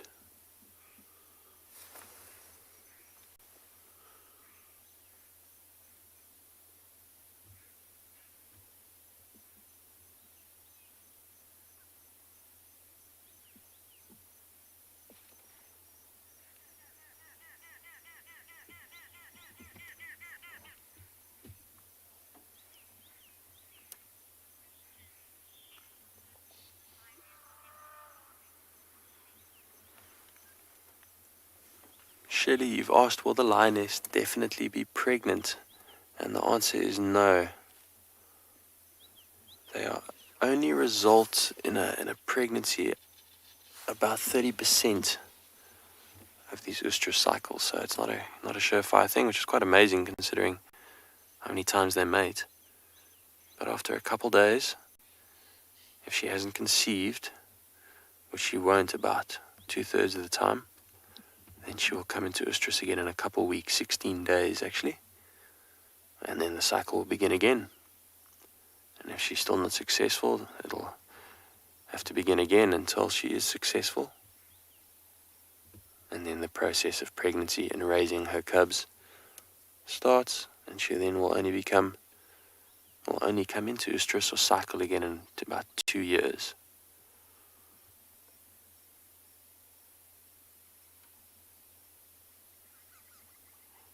Very interesting, and it's a privilege to be able to show you this very special lion interaction.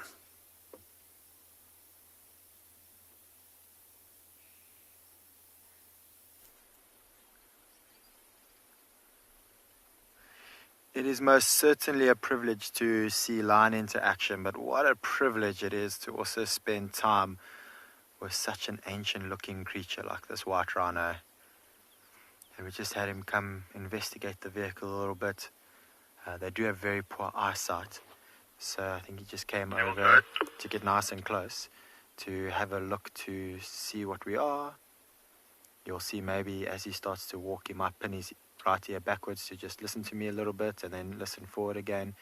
They do rely heavily on their sense of hearing to know what's around them. Their small little eyes would mean that they have very poor eyesight. They reckon from about 30 meters on, it does start to become a little bit of a blur. So their sense of smell and hearing is vitally important. Now you'll notice while he's walking, can you see how he's got his head right to the ground? I think he's got the scent of another rhino. So generally when they would walk, normally his head would be maybe just a foot off the ground, but his nose is right to the ground, and he's been walking the exact same line the whole way.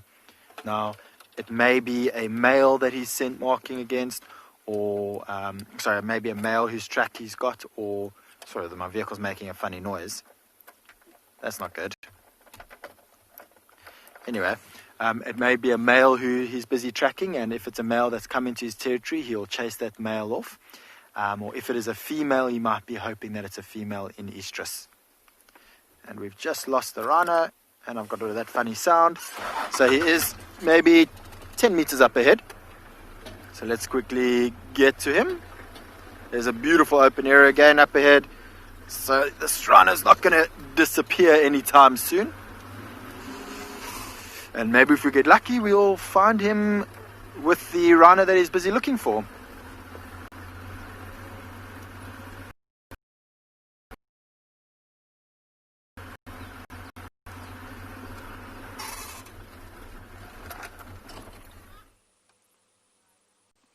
We do have impalas.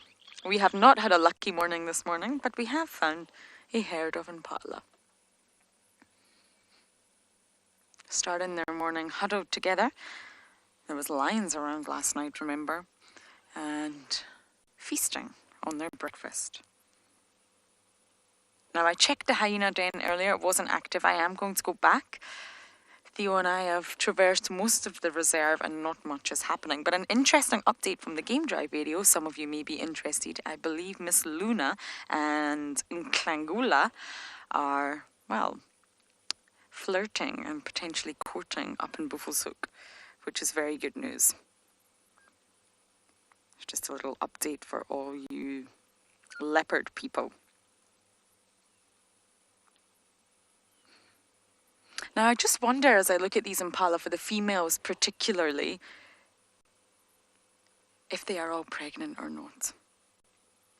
Now, the shorter day length at the start of April, that's an environmental cue, actually triggers a biological cue, and that's a rise in testosterone in the bodies of mature males.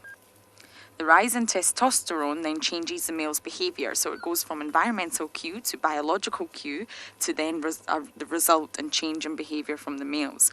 And they separate from their bachelor herd. They start to really rigorously compete with one another. As you know, they're very vocal. They try and set up temporary territories. And within their territory, they must have good access to resources. They must feed during the rutting season.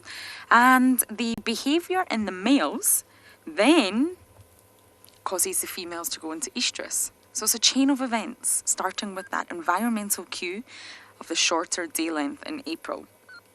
And rutting season is well and truly over. The males are all friends again. They don't need to spatially separate. Everyone's together, they're not clashing horns, they're not trying to establish dominance, and the females are now integrating with the males. So it will be very interesting to know if they're pregnant or not. And we should, of course, see this in around November and December. So I'm going to enjoy these impalas for a little while and then bumble on to the hyena den.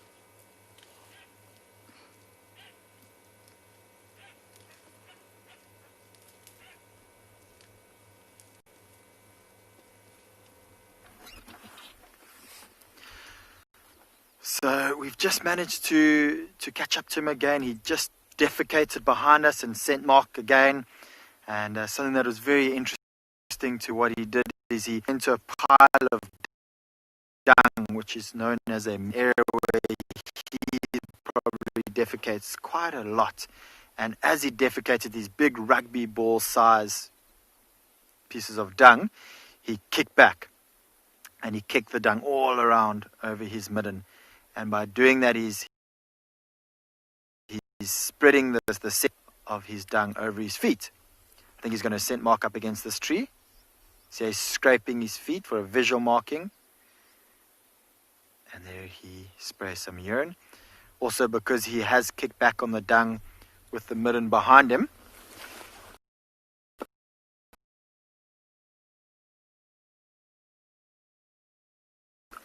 as he also gets some of that dung scent on the ground. So it's a visual marking as well as another way, in some ways, of scent marking. And then he urinated. Very typical. They find bushes, small little bushes, to urinate against, almost like a scent pole. And another rhino that comes past will probably go straight towards that tree and pick up on his scent. So I'm hoping he's going to come out on the other side of this bush, or has he completely changed direction?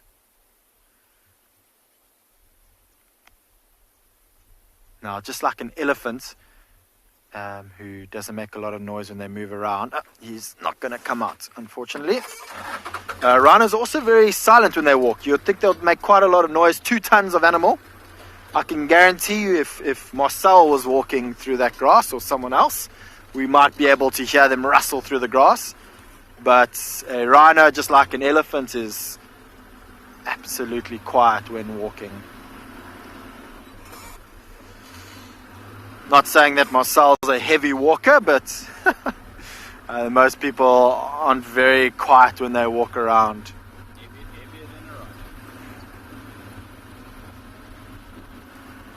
Alright, we've got him here again.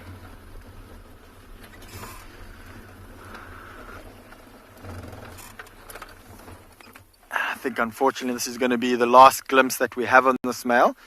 So he's starting to leave the open areas now, and the area going up ahead is quite thick. And there's another open area probably in about half a kilometer away. Maybe he's heading that direction. But maybe the rhino that he's busy tracking at the moment could be in this thicket. Now the way he's walking makes me think it's probably more a female than a male. Had he picked up the scent of another male that was marking his territory in his area, you would see he'd be a little bit more frantic in the way he was walking. I need to get to this male. I need to chase him out of my territory. That being said, if a male rhino walks through another male rhino's territory, as long as he's submissive, the other male won't fight with him. So he mustn't scent mark, he mustn't defecate in his territory. And if he comes across the dominant male of that area, he mustn't show any signs of aggression. Rhinos are tolerant of other bulls coming through their territory. They're just not tolerant of bulls trying to take over their territory. So that's it with this male. So I think what I want to do is I'm going to head back into the area where we had the one of the other rangers saw the 2 lionesses and their 5 cubs. It's actually right behind us, and they're walking through a thicket in the direction of where we first found this rhino, and I'm hoping maybe they've come out of that thicket.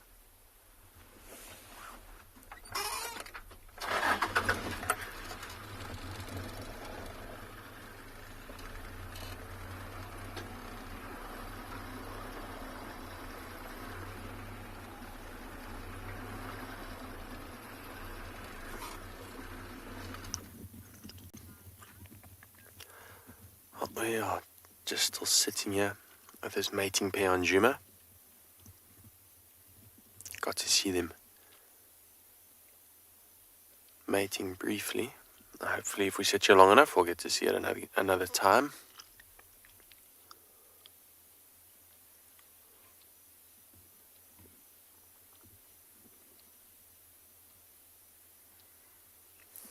Female's giving herself a nice grooming there.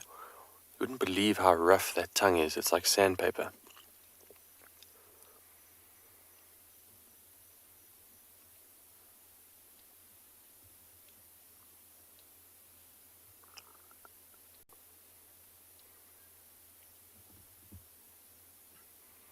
When I was a kid, I remember orphaned lions were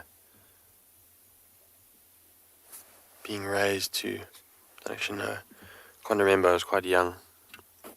I know that the mother had been killed, I think by poachers, and they were trying to raise these lion to re-habituate, or I'm not sure what the end game was, but I do remember getting licked by one of the cubs, and it was like sandpaper, like 80 grit sandpaper rubbing on your skin. They would very easily lick your skin off, if allowed to. Obviously assists when they're busy eating on a nice chunk of meat. Lick the fascia and tissue apart as they chew and munch.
don't forget, we'd love to hear any questions you guys may have.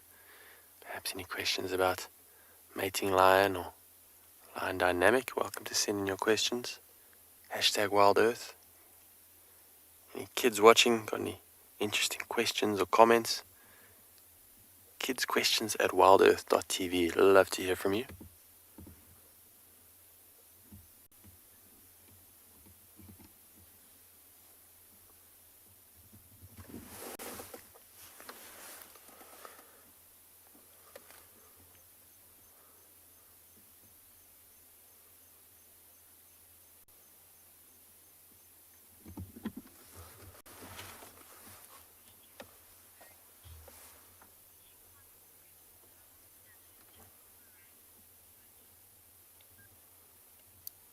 Bernice, that's an extremely interesting question. If she can't fall pregnant, how does it impact her rank or her standing in the pride? It's a very interesting question. It's nothing I can answer from experience. I've never witnessed that before, or known of a pride female that couldn't fall pregnant and then got to see how it affected her. My initial thought is it wouldn't really change too much.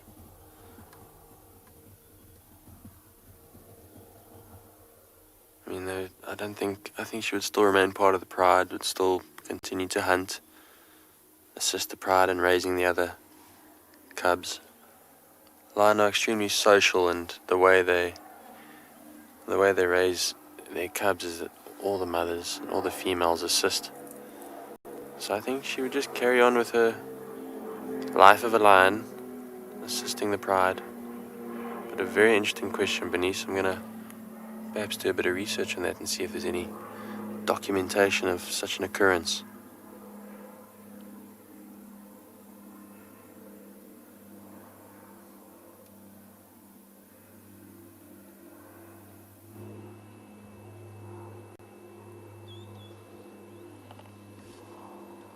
Oh, we're live. My apologies. I have got lucky. Look what we found. A flap-neck chameleon. Now let's just zoom in a little bit closer to look at those eyes. It's wonderful to see a chameleon during the day. I really don't like finding them at night time. I don't want to shine any artificial light whatsoever on these animals. And they don't quite look the same in infrared. With their independently moving eyes, each eye can actually scan almost 180 degrees. So put them together, then it's almost 360. But there is a slight blind spot, and that's when anything in front of the chameleon is very close up to the animal itself, to the individual itself. The closer you go, then there's a slight blind spot right in the middle, if you like, if you draw a center line down the chameleon's face, and it just doesn't quite meet. So it's not entirely 360. But if you think of the brain and the intelligence of this chameleon, it's dealing with two vastly different images. One on the right, one on the left, and it's switching between them rapidly. So it's basically concentrating on the image from each eye for about a second or two before moving to the other. Let's just watch this eye. So it's going to focus on something on the right for a second or two, and then the brain will switch to focus on something on the left, and somehow that chameleon's brain is interpreting each image separately, which I think is so incredible. Humans definitely do not have that ability. And it's nice and green right now because it's a reptile and it's basking in the sun. Chameleons are said to be quick color changers, or quick change artists, if you like, of the animal kingdom. But actually, they're not good at it. Not at all. The process is really slow. And it's not camouflage, because look at this chameleon. It's already camouflage. It doesn't need to change color to blend in more. They're already cryptic. So what's happening when it's changing color is that it's actually broadcasting its mood. It's signaling through color change. It's not trying to blend in. There's a sort of misconception there. So using chromatophores, which are special cells, it's actually changing its color to convey its mood. And this happens through hormonal control. So there's basically signals passing in the bloodstream which eventually reach the cells and tell it to change colour. And that's why the process is slow. The real colour change artists of the animal kingdom are octopuses. Or actually, even cuttlefish and squid. So in the cephalopods group, they are the ones that can change immediately within a matter of seconds. And they do this to camouflage. They do this to blend in. And this is because it's under neural control. It's under really, really quick signals from the brain. And that's why any sort of animal in the cephalopods can change colour so quickly. It's not based on hormones. With hormones circulating through the bloodstream, it's going to take time to reach one area. Whereas a quick snap fire from a neuron is going to cause the cell to change immediately. And that's why chameleons are really not the colour change artists, of the animal kingdom. I think octopus can change colour within a fraction of a second, not even a full second, and they've already changed colour entirely. It's just really fascinating. Both chameleons and octopuses, not related, they're changing colour for different reasons. And that's why it's under two different forms of control. One is hormonal, one is neural.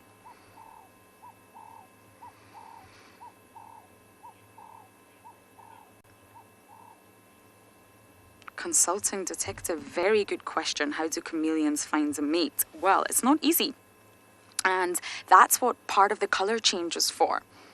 They're not fast, they're reptiles. They rely on energy from the sun. They're not going to move very far. So they need to find a mate within their immediate vicinity. So by changing colour, that's the first start of the process for a male. And a male chameleon, at least of the flapneck variety, the sort of scales on its throat, if you like, they will actually change. They're normally orange, and they will become really pale grey in breeding males. So there's a visual cue. That colour change allows the male to approach the females to mate. Now, I will come back to that question. There's lots more to say on how chameleons find a mate. But for now, we're going to let this little guy be and keep bumbling on. Wild Earth relies on support from viewers like you to carry on broadcasting our daily live shows. A small donation goes a long way in helping us on our mission to connect the world with nature. Please visit our support page to see how you can help and become part of the Wild Earth family. So I was hoping to actually get the mom on the nest here. This is the Cape turtle dove nest that we looked at yesterday, or was it yesterday? I think the day before. Yesterday, it was yesterday, yeah. So maybe, well, we'll pop in and out over the next couple of days as well. But I was hoping the mom would be on the nest now, but she's probably already gone off feeding or down to water. But while we're on it, remember I was pondering on the method of drinking. Oh, okay, we've got some lions mating. Head over there. I'll chat about those.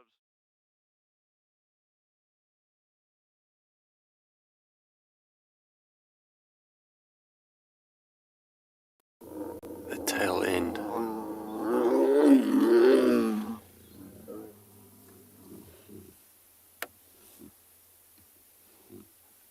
Just got the tail end of that mating session there.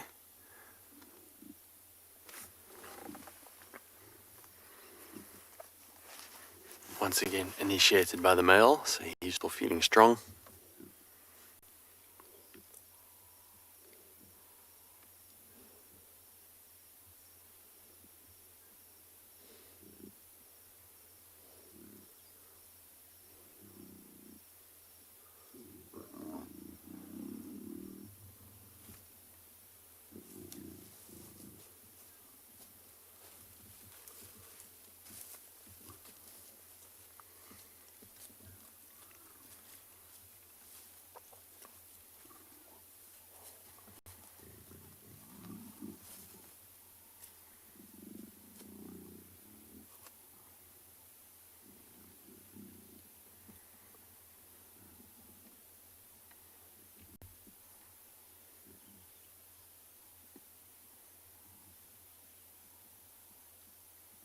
Very, very cool.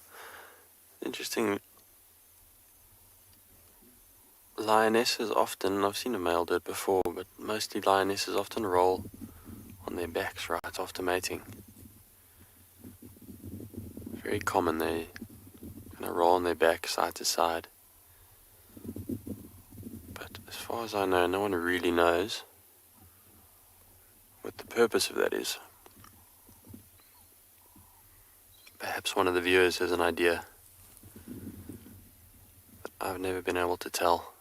I've often wondered maybe it has something to do with assisting in conception, or who knows why they do that, why they roll on their backs right after mating.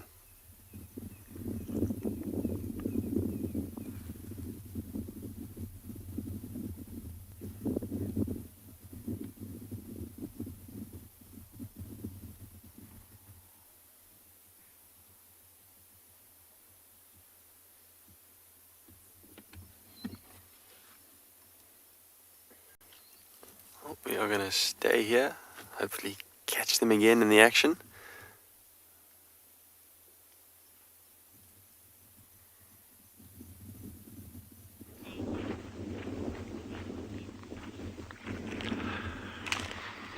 There we go. So I hope that was an awesome lion sighting. It sounded like it was pretty cool. So what I was just saying about the doves here, so, I was pondering a couple of weeks ago about their drinking behavior, where most birds scoop water and doves actually siphon water. So they'll actually put their whole beak into the water and they'll actually just kind of like suck the water.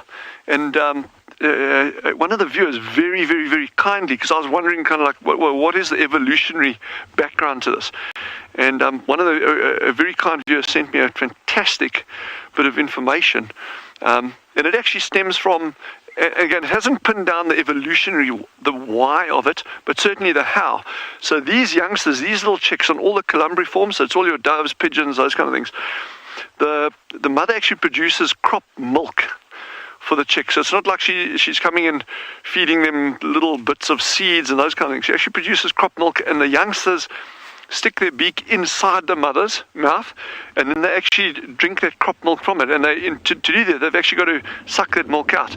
So there's a nice thing in terms of that's where the actual water drinking technique comes from.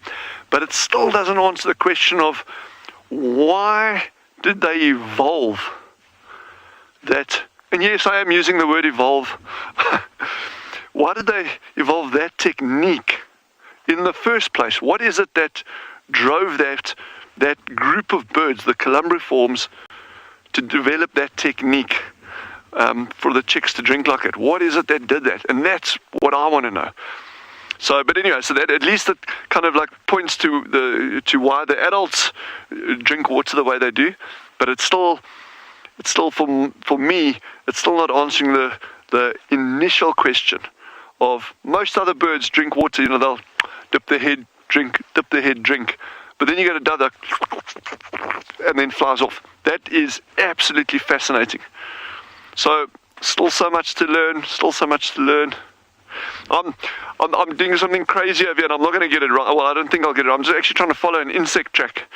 And I'm just trying to figure out what on earth this weird creature is. We'll have a look at these tracks just now, but they are the most mind-blowing little tracks. And I actually can't get my head around who it is just yet, but I'll figure it out over time.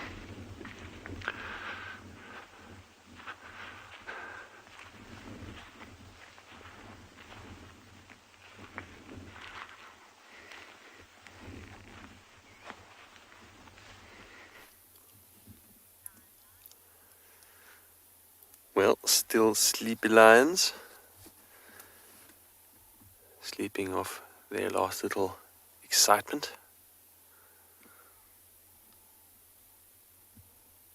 Craig and I are hoping for another cool sequence, and hopefully they don't run off this time into the bush. It's like they're a little bit shy. Not extremely aggressive mating. Oftentimes it's quite a rowl at the end, as the male retracts, or withdraws. The predator penis is actually quite spiky, barbed, and it causes discomfort to the female, causing her to often turn around and give a bit of a bite, with the male also often biting her neck, which I think is more ritualized than anything. But there can be some serious drama after a mating session. But even more so in leopard. Leopard are far more violent in my experience, although lion can be quite hard on each other. But these two seem to be quite relaxed, full of love this morning.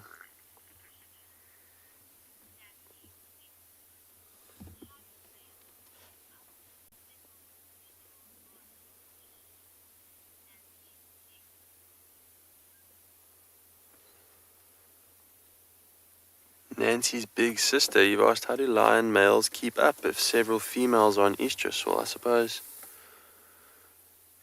like any male, they just try their best. But they do get worn out.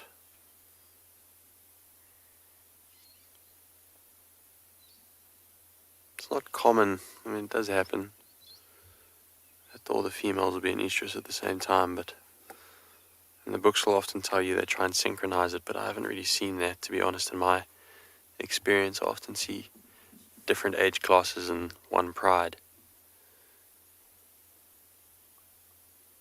So, in my experience, not too common that all the pride females would be in estrus.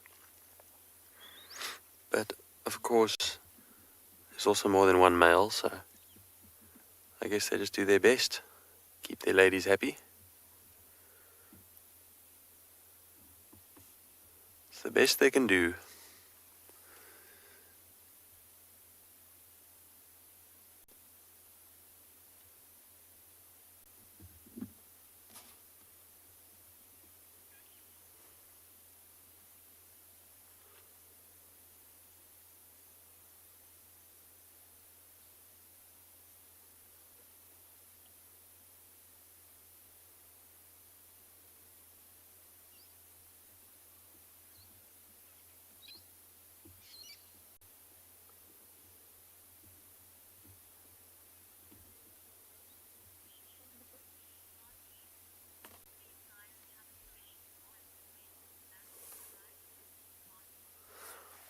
Marty, you asked, all these lion have a special bond when they're back with the pride, and short answer, no.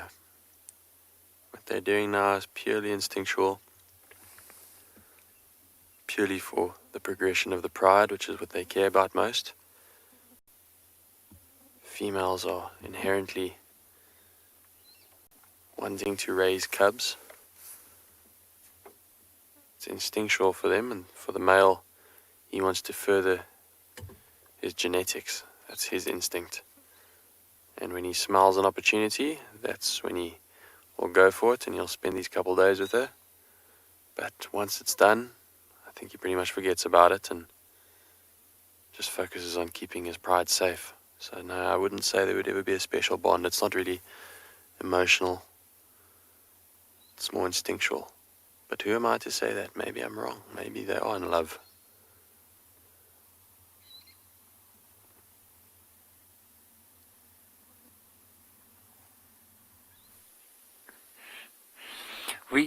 We're just having a look at two young giraffe in this open area. You'll notice the one just at the back have gone to lie down, and this other one is moving literally from one little clump to the next.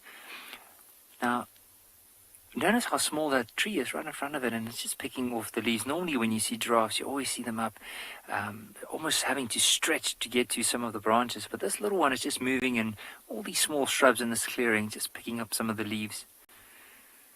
You'll even notice around his head, they're still, like the horns are very, very fluffy. Often a good sign when they're young. Look at him bending down. Very playful mood this morning.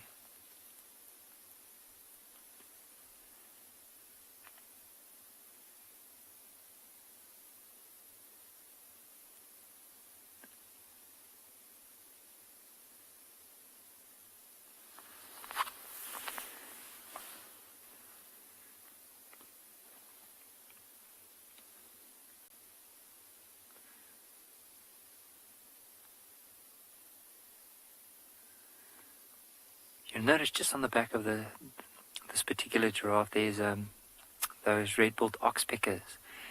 And often with giraffes, before you even see them, you might even hear these oxpeckers flying up and down, like from where they are. And what they're after is that those blood-filled ticks that might be on that little mane. See that line of hair or that ridge of hair on the neck, back of the neck of this giraffe, and they might just go and pick off some of the ticks, maybe even like on the belly, even behind the ears, maybe around the face. But for now, it's just such a beautiful scene with the light on this giraffe and seeing the different patterns. And also like the one that's lying down off to the right. You don't really see giraffes lying down like that. And sometimes when they do sleep, they might just fold their neck back and rest it on top of their backs. Have a look at that. And you can imagine for a youngster like this, when it's lying down like that, it's pretty vulnerable. And so that's probably why I decided to move into an open area like this and decide to lie down, because at least if there's any lions or anything moving through, you'll be able to spot it from a distance and immediately get up and then run away from there.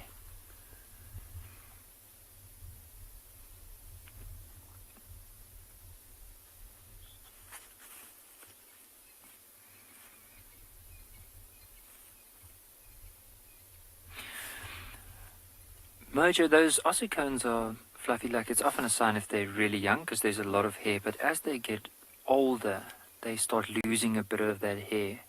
And especially if they are males, then whenever they do fight with each other through that, it's called necking, where they basically cross their heads and they hit each other or try to hit each other off their feet. And then because of that impact, it then wears down the rest of those ossicones. But you'll notice the females, they still have those tufts of hair, but not as long as in comparison to the baby. So they're almost like as they're young, they grow into that as they get older.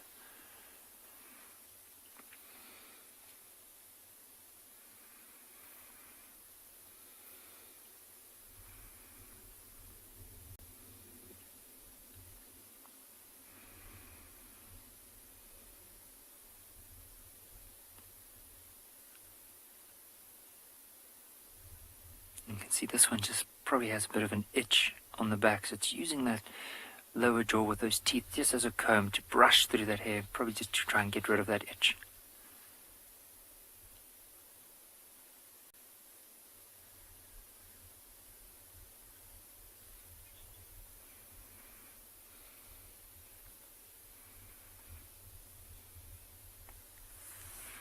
Gambino, both the males and the females do have those ossicones.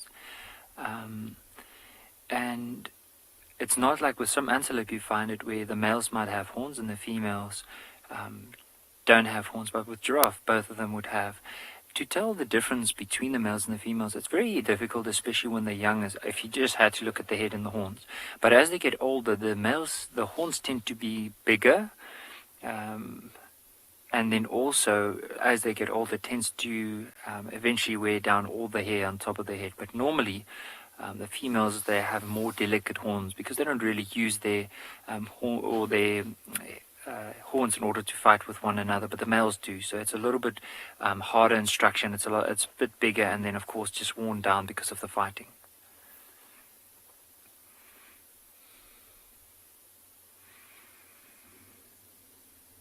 And one's just moving off, trying to hide himself from us.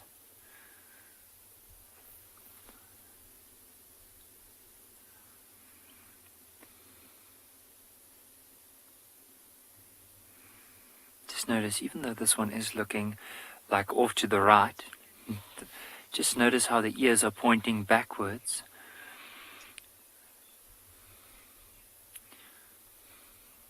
So Sassy Cassie with giraffe, so I've been very fortunate enough to be part of a giraffe capture where they had to relocate them to other areas, and when we felt the giraffe, they were pretty hard. I mean, the skin wasn't as smooth or the hair wasn't as soft as you would think it would be. However, with the youngsters, because they are a lot more fluffy when they're young, and as they get older they start losing that, I'm sure they'll be softer to the touch in comparison to that of adults.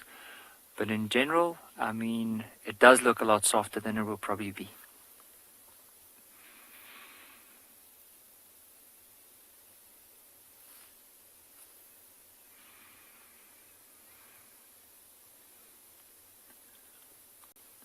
But in the meantime, with this giraffe, I don't think it's going to head anywhere pretty soon. You can see it's just settled down. Maybe if it gets warmer, it might go join up with the mum. It's a little bit off to the left in a denser area. But for now, let's slowly carry on with our drive. Maybe there's a chance of finding some of the other animals like wildebeest, zebra, elephants. We are still looking out for possibly some lions. So we'll just have to give it a go.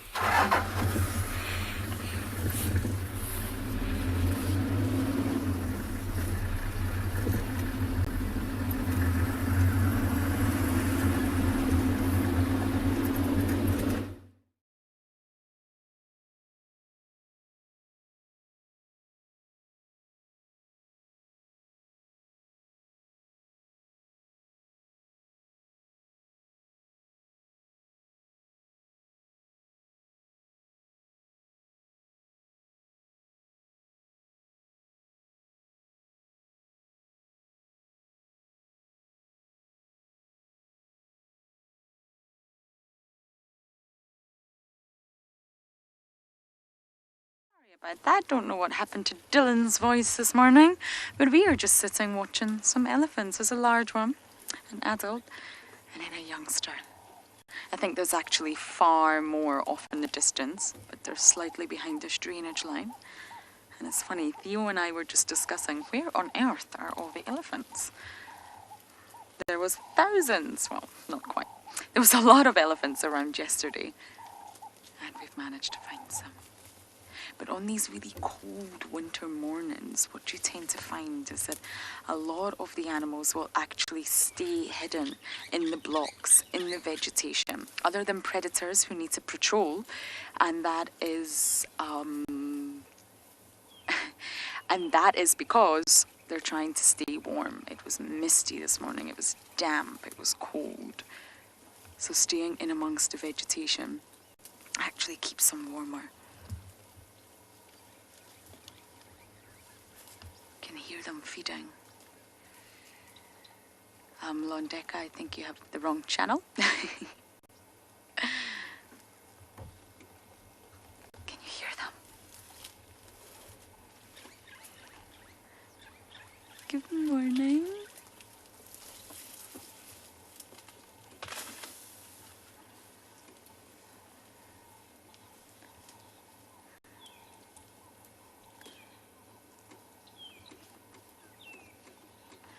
There's nothing quite like a grey bottom sticking out of the bush.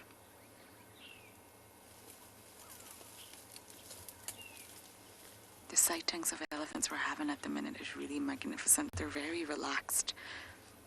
Winter puts pressure on the elephant's diet, and because they normally have to switch to branches and shrubs and trees in the winter, it wears down their molars quicker. So if you were to compare populations of African elephants in the Masai Mara and compare populations of African elephants here in the Kruger, the Masai Mara populations are said to live slightly longer because they have a year-round diet of soft grasses. It doesn't wear down the molars so much. And when an elephant's molars completely wear down, that's the main cause of death within elephants worldwide, excluding, of course, disease and human factors, shall we say.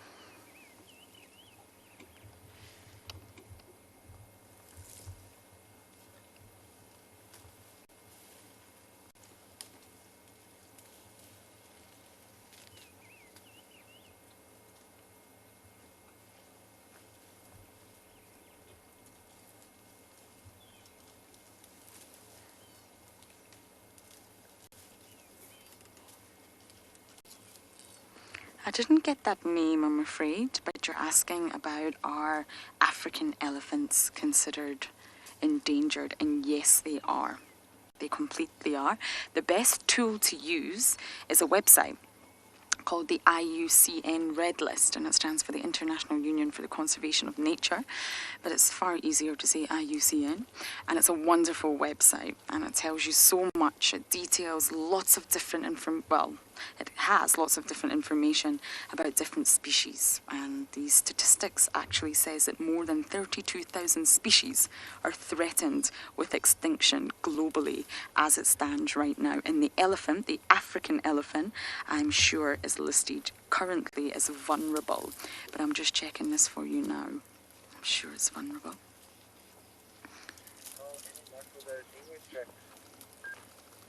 And this is of course mainly due to poaching for ivory, which is very, very sad.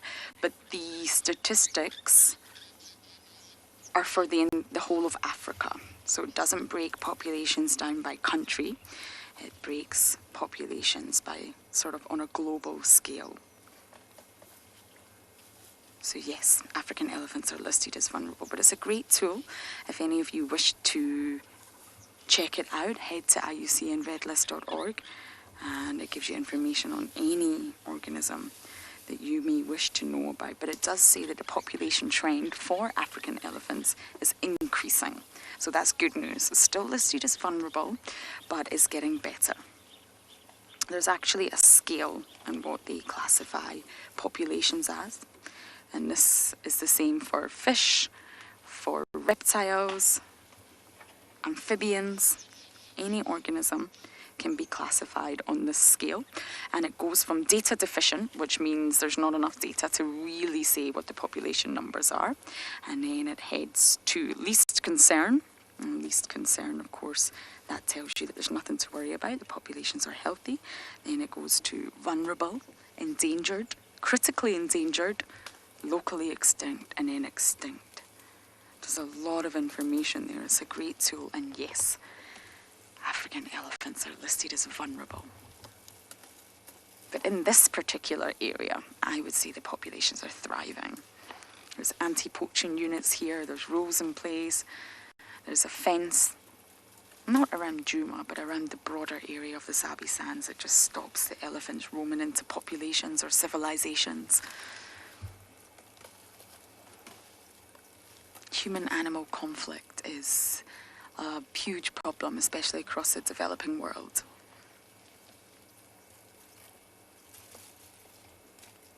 Okay, we're probably going to bumble around and see if we can catch up and get some better views of the rest of this herd.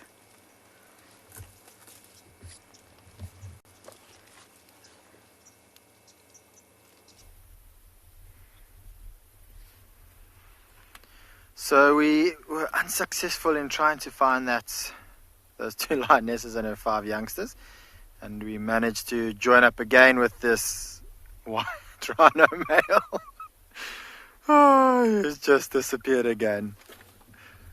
That's what you call rotten luck. I've been sitting with him. He's been doing absolutely nothing for 5 minutes, just staring at us. And as we go live, he decides to continue on through the thicket. My guess looks like he's still on another rhino, just watching the way that he's walked off, smelling on the ground like that. There isn't really any water in that direction, which also makes me think that's why I know that he's heading off to go look for another rhino. Because normally what would happen is that during the day, the direction of where there's water, rhinos on water, and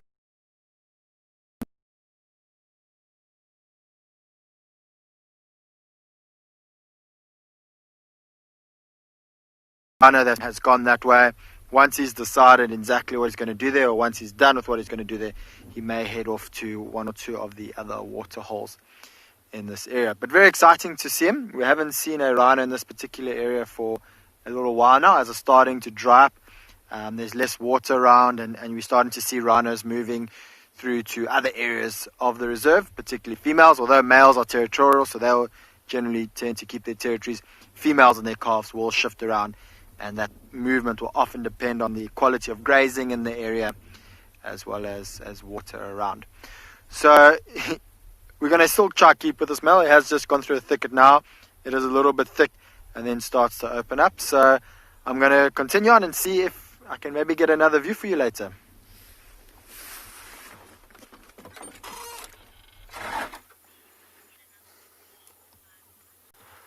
Well, still here with this mating pair. Nothing more has happened since you were last live with us. But hopefully soon. It's been about the right amount of time, so let's hope in the next few minutes that something develops.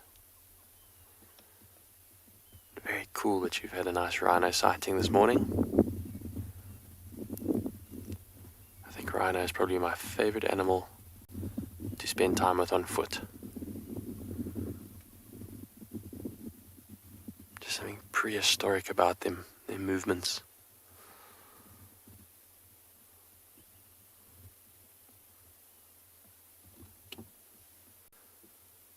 But also the animal that we spend the majority of our time protecting out here, as they are still under constant threat of poaching.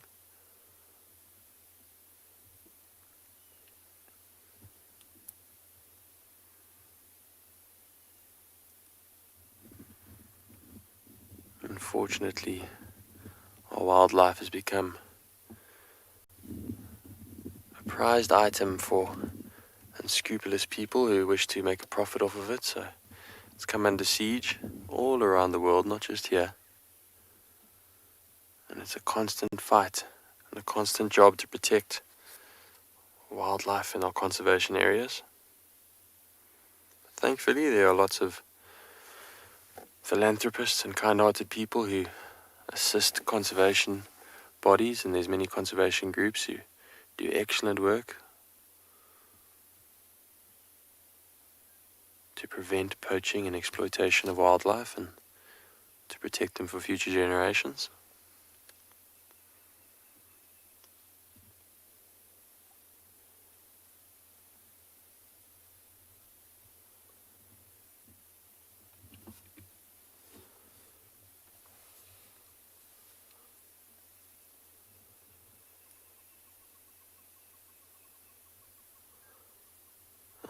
Just a nice sleepy line here, but we'll be sure to bring you back live as soon as something develops.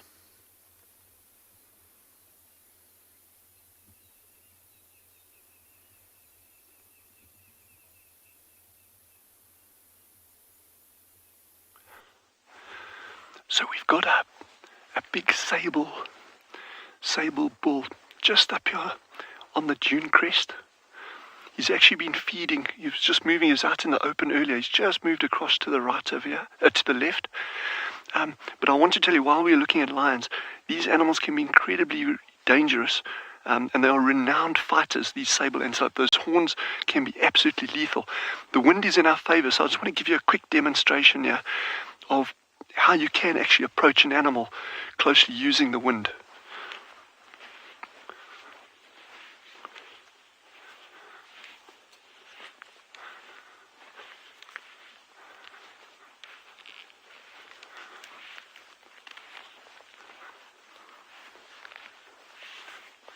As quietly as possible.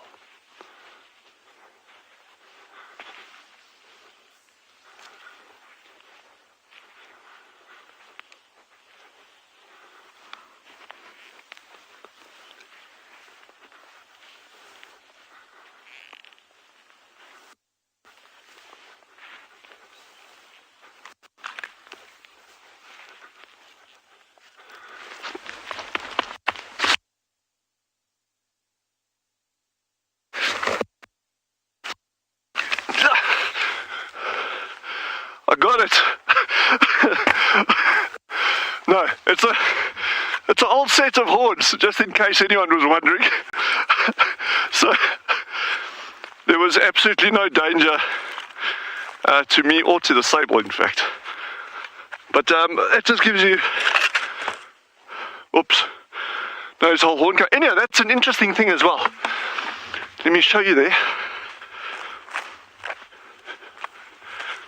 So this is, someone was asking about it the other day. Someone asked the other day about the horns and what's inside them. So you can see the horn literally comes off, and it's actually supported by the bones of the skull. So this is actually fused to the skull itself, and the horns are literally a sheet that fits over it like that. Perfect. This is an old male. You can see how the horns are completely worn off on both tips over there. But beautiful animals, eh? And yes, they can be very dangerous to predators. Not this one. Put it back where we found it. And here's his shoulder blade. Anyway, that's cool. And yeah, so but I've got something else really, really interesting to show you while we're here, and this is really cool. I need a small stick. Okay. If you look on the ground here, look at these stunningly beautiful tracks that we've got. And look at the scale, so my knife is there, gives you some idea of the size. See all the little toes. Tiny, tiny little toes. So this is a lizard.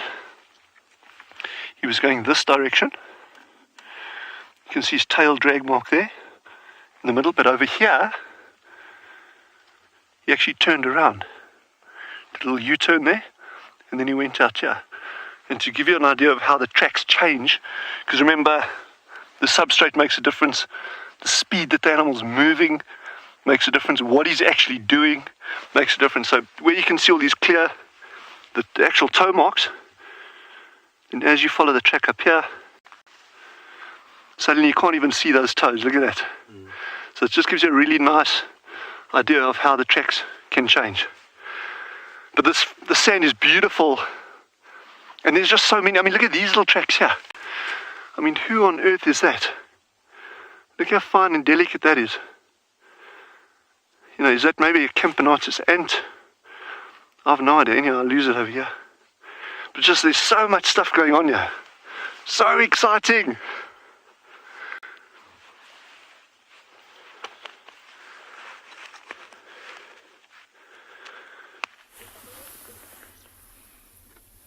How amazing is this? We just basically drove maybe a kilometer or two from that other open area we were at with the giraffes, and we spotted these two male lions. Oh, down. So this is, the one is right here, the other one has just moved off to a bit of shade in the back. But what we'll do is we'll just try and spend some time with this one, because you might just notice through the bush right there, there's some movement in the back. And that's the other one that's just probably going to go and find a nice patch of shade to lie down for the day.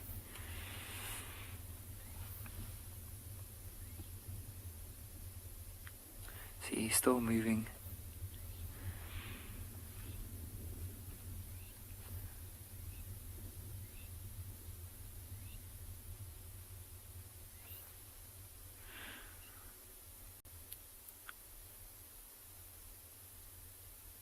How beautiful is the mane on this particular male lion? Because it almost looks like there's a two-tone color here. Like if you look around the face, it's this blondish color, but then just under it, it's this, like it phases into this very dark mane, and then a bit of grey on the side of the body, and then a little bit of a whitish belly. But he blends in so well with this grass. Now, we were very lucky that when we saw him, he had his head up. If he was lying down like this, we'd probably have just driven past without being able to see him. Now, for those of our viewers that have been following us for a while, so these are the two dominant males that are often seen in this area, and they join up with that big pride, and then occasionally they'll venture off, re-establish their territory, like go and roar, scent mark, just tell all the other males that this is their area and they're not supposed to be there, and eventually from there they'll go and join up with the pride again. Now, it only looks, as it stands, I mean, we haven't really scanned the area properly, but it looks like it's only these two males at the moment. And of course, this one lying down, the other one gone down. I can just slightly see him in the back. He's just gone and lie down in the shade. And it won't be too long. It is slowly starting to warm up before this one will get up and start moving to the shade. I don't think they're going to head too far from here after this morning. But a really nice find.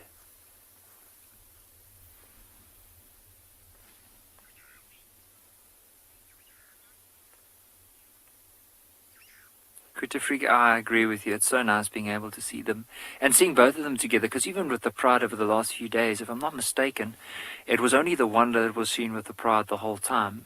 and not the other one, but now both of them have joined up, and I can just imagine the one would have probably roared in this area, the other one heard it and eventually decided to come and meet up again. Because often if they do need to defend their territory, it's a lot better, easier for them if there's two of them instead of just being one, having to patrol the area.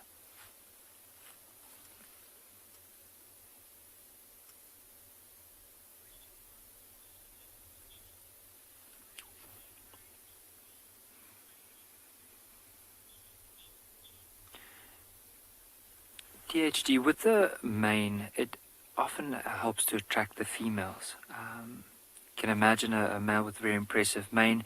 It helps to almost like show off and show the females how beautiful and how big they are. But the other thing is also to intimidate other males. You can imagine if a male has quite a big mane and the other one doesn't, it might even intimidate them before they actually fight. But also if they do fight, imagine how that mane is able to, in a way, protect them against when they do lash out at each other, either with those sharp claws or even those teeth. It just helps a little bit with the protection, especially around the neck. Because imagine all those vital arteries and veins that are running on close to the surface of the skin, how easily, especially with lions with those sharp claws, they can tear into that. But now just acts as a bit of protection, but also a way of attracting the females.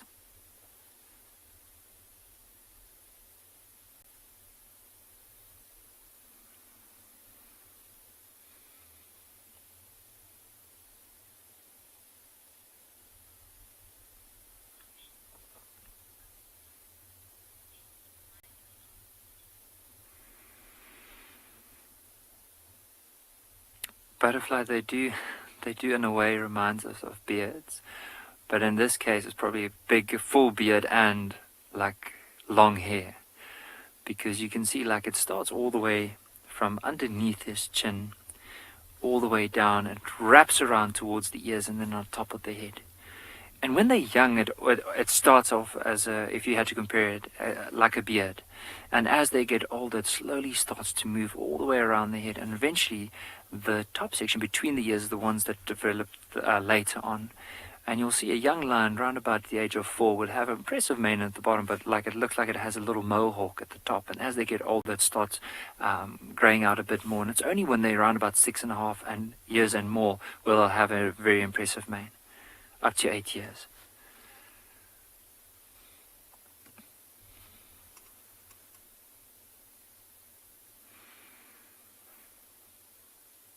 But it's just so nice and quiet in this area. There's barely, you can't see, there's no other life around, not even a bird chirping.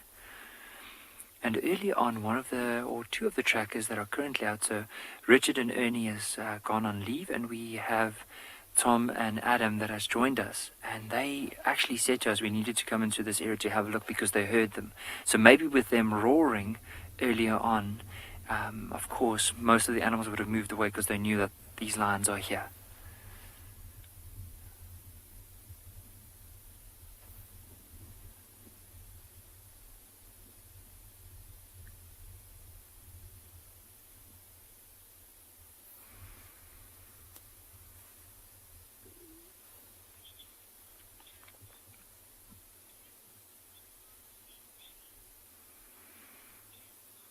Cam hoppers, sometimes they'll be able to scent mark the same tree, but in general, it all depends on where they move in the area. So sometimes they do split up and one will mark a certain area, but if there's a tree in an open area, both will scent mark against the tree. It might not be over each other, but it could be on the side. There's a chance it could be over each other.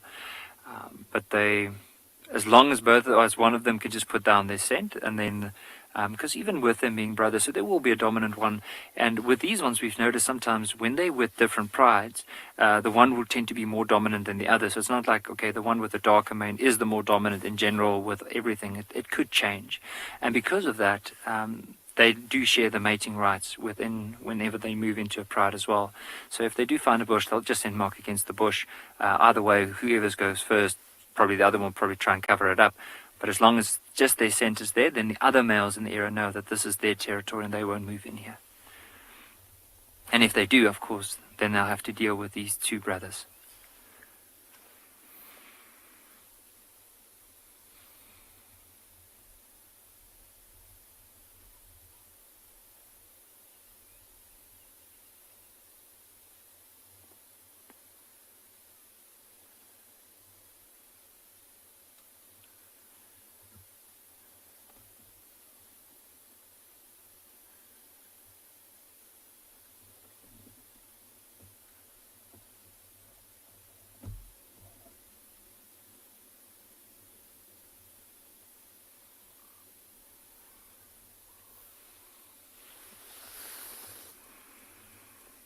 He's just so relaxed at the moment. His ear's not even moving. Sometimes when lions lie down like that and there's even a bit of flies around, you'll see them just flicking their ears. But it is slowly warming up.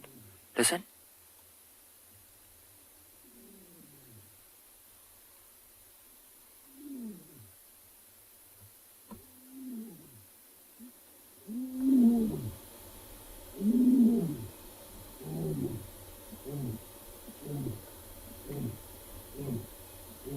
The other male in the back is giving a bit of a half-hearted attempt on a roar there, and it might be that they've roared during the evening into the morning, and so now it's just maybe a last few just before they settle in for the day. You can see this one didn't even lift his head to respond to that.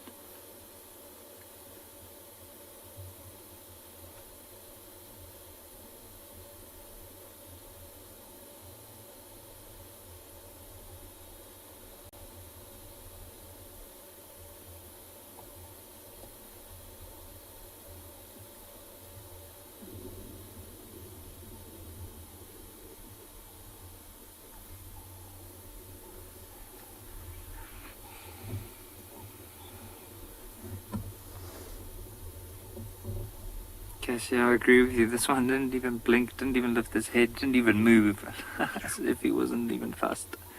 But the one lying down at the back, I mean, when we heard it now, it sounded quite faint in the distance, and he's not too far away from us. And I just reckon the reason why it sounds like that is just because it's not been giving, that's not his, it's not a full-on attempt in order to roar. I think it's just more of a letting all the other lions know. And I mean, for us, we hearing this and it sounds to us, oh, it's maybe not that loud, but I imagine with lions having a lot better hearing, how far they were able to hear that. And who knows, maybe the pride could be nearby. We just don't know yet. We'll probably go and have a look after this and see if we can see any signs of them.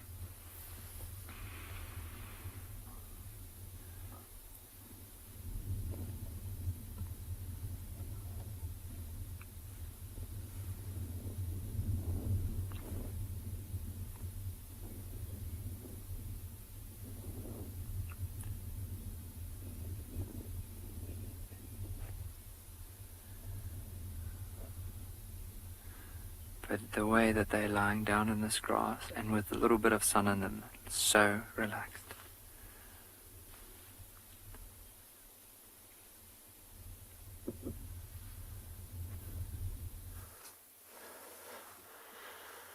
Well, still no action here, but perhaps in the last few minutes of the show we might get another interaction.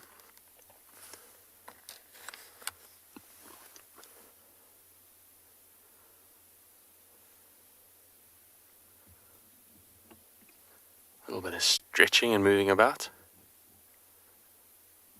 Content grumbling as they snooze away.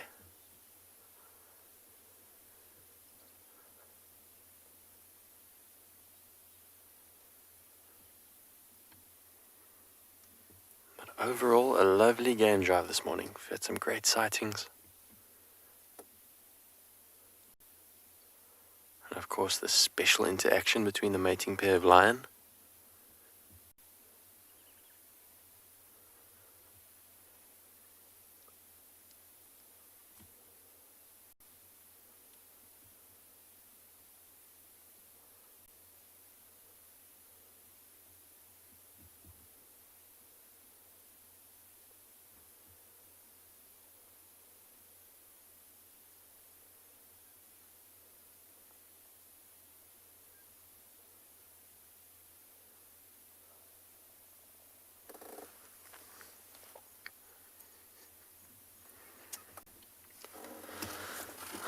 Well, it's been a lovely morning. As I say, it's just special to be out here in the bush and enjoy the sights and the sounds and the smells of Africa at its best. Being out here in the wild is truly a privilege, and it's really lovely to be able to bring it to you and experience this together.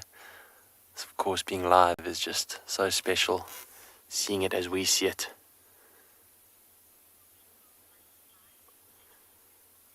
Butterfly, you say, an exquisite drive. I couldn't agree more. Africa at its finest.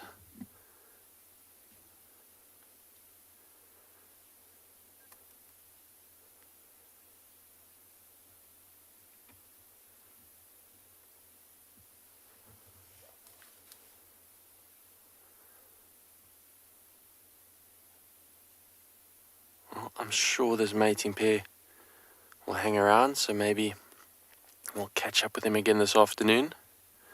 But until then, wherever you are in the world, have a lovely day, and we'll see you this afternoon. Cheers.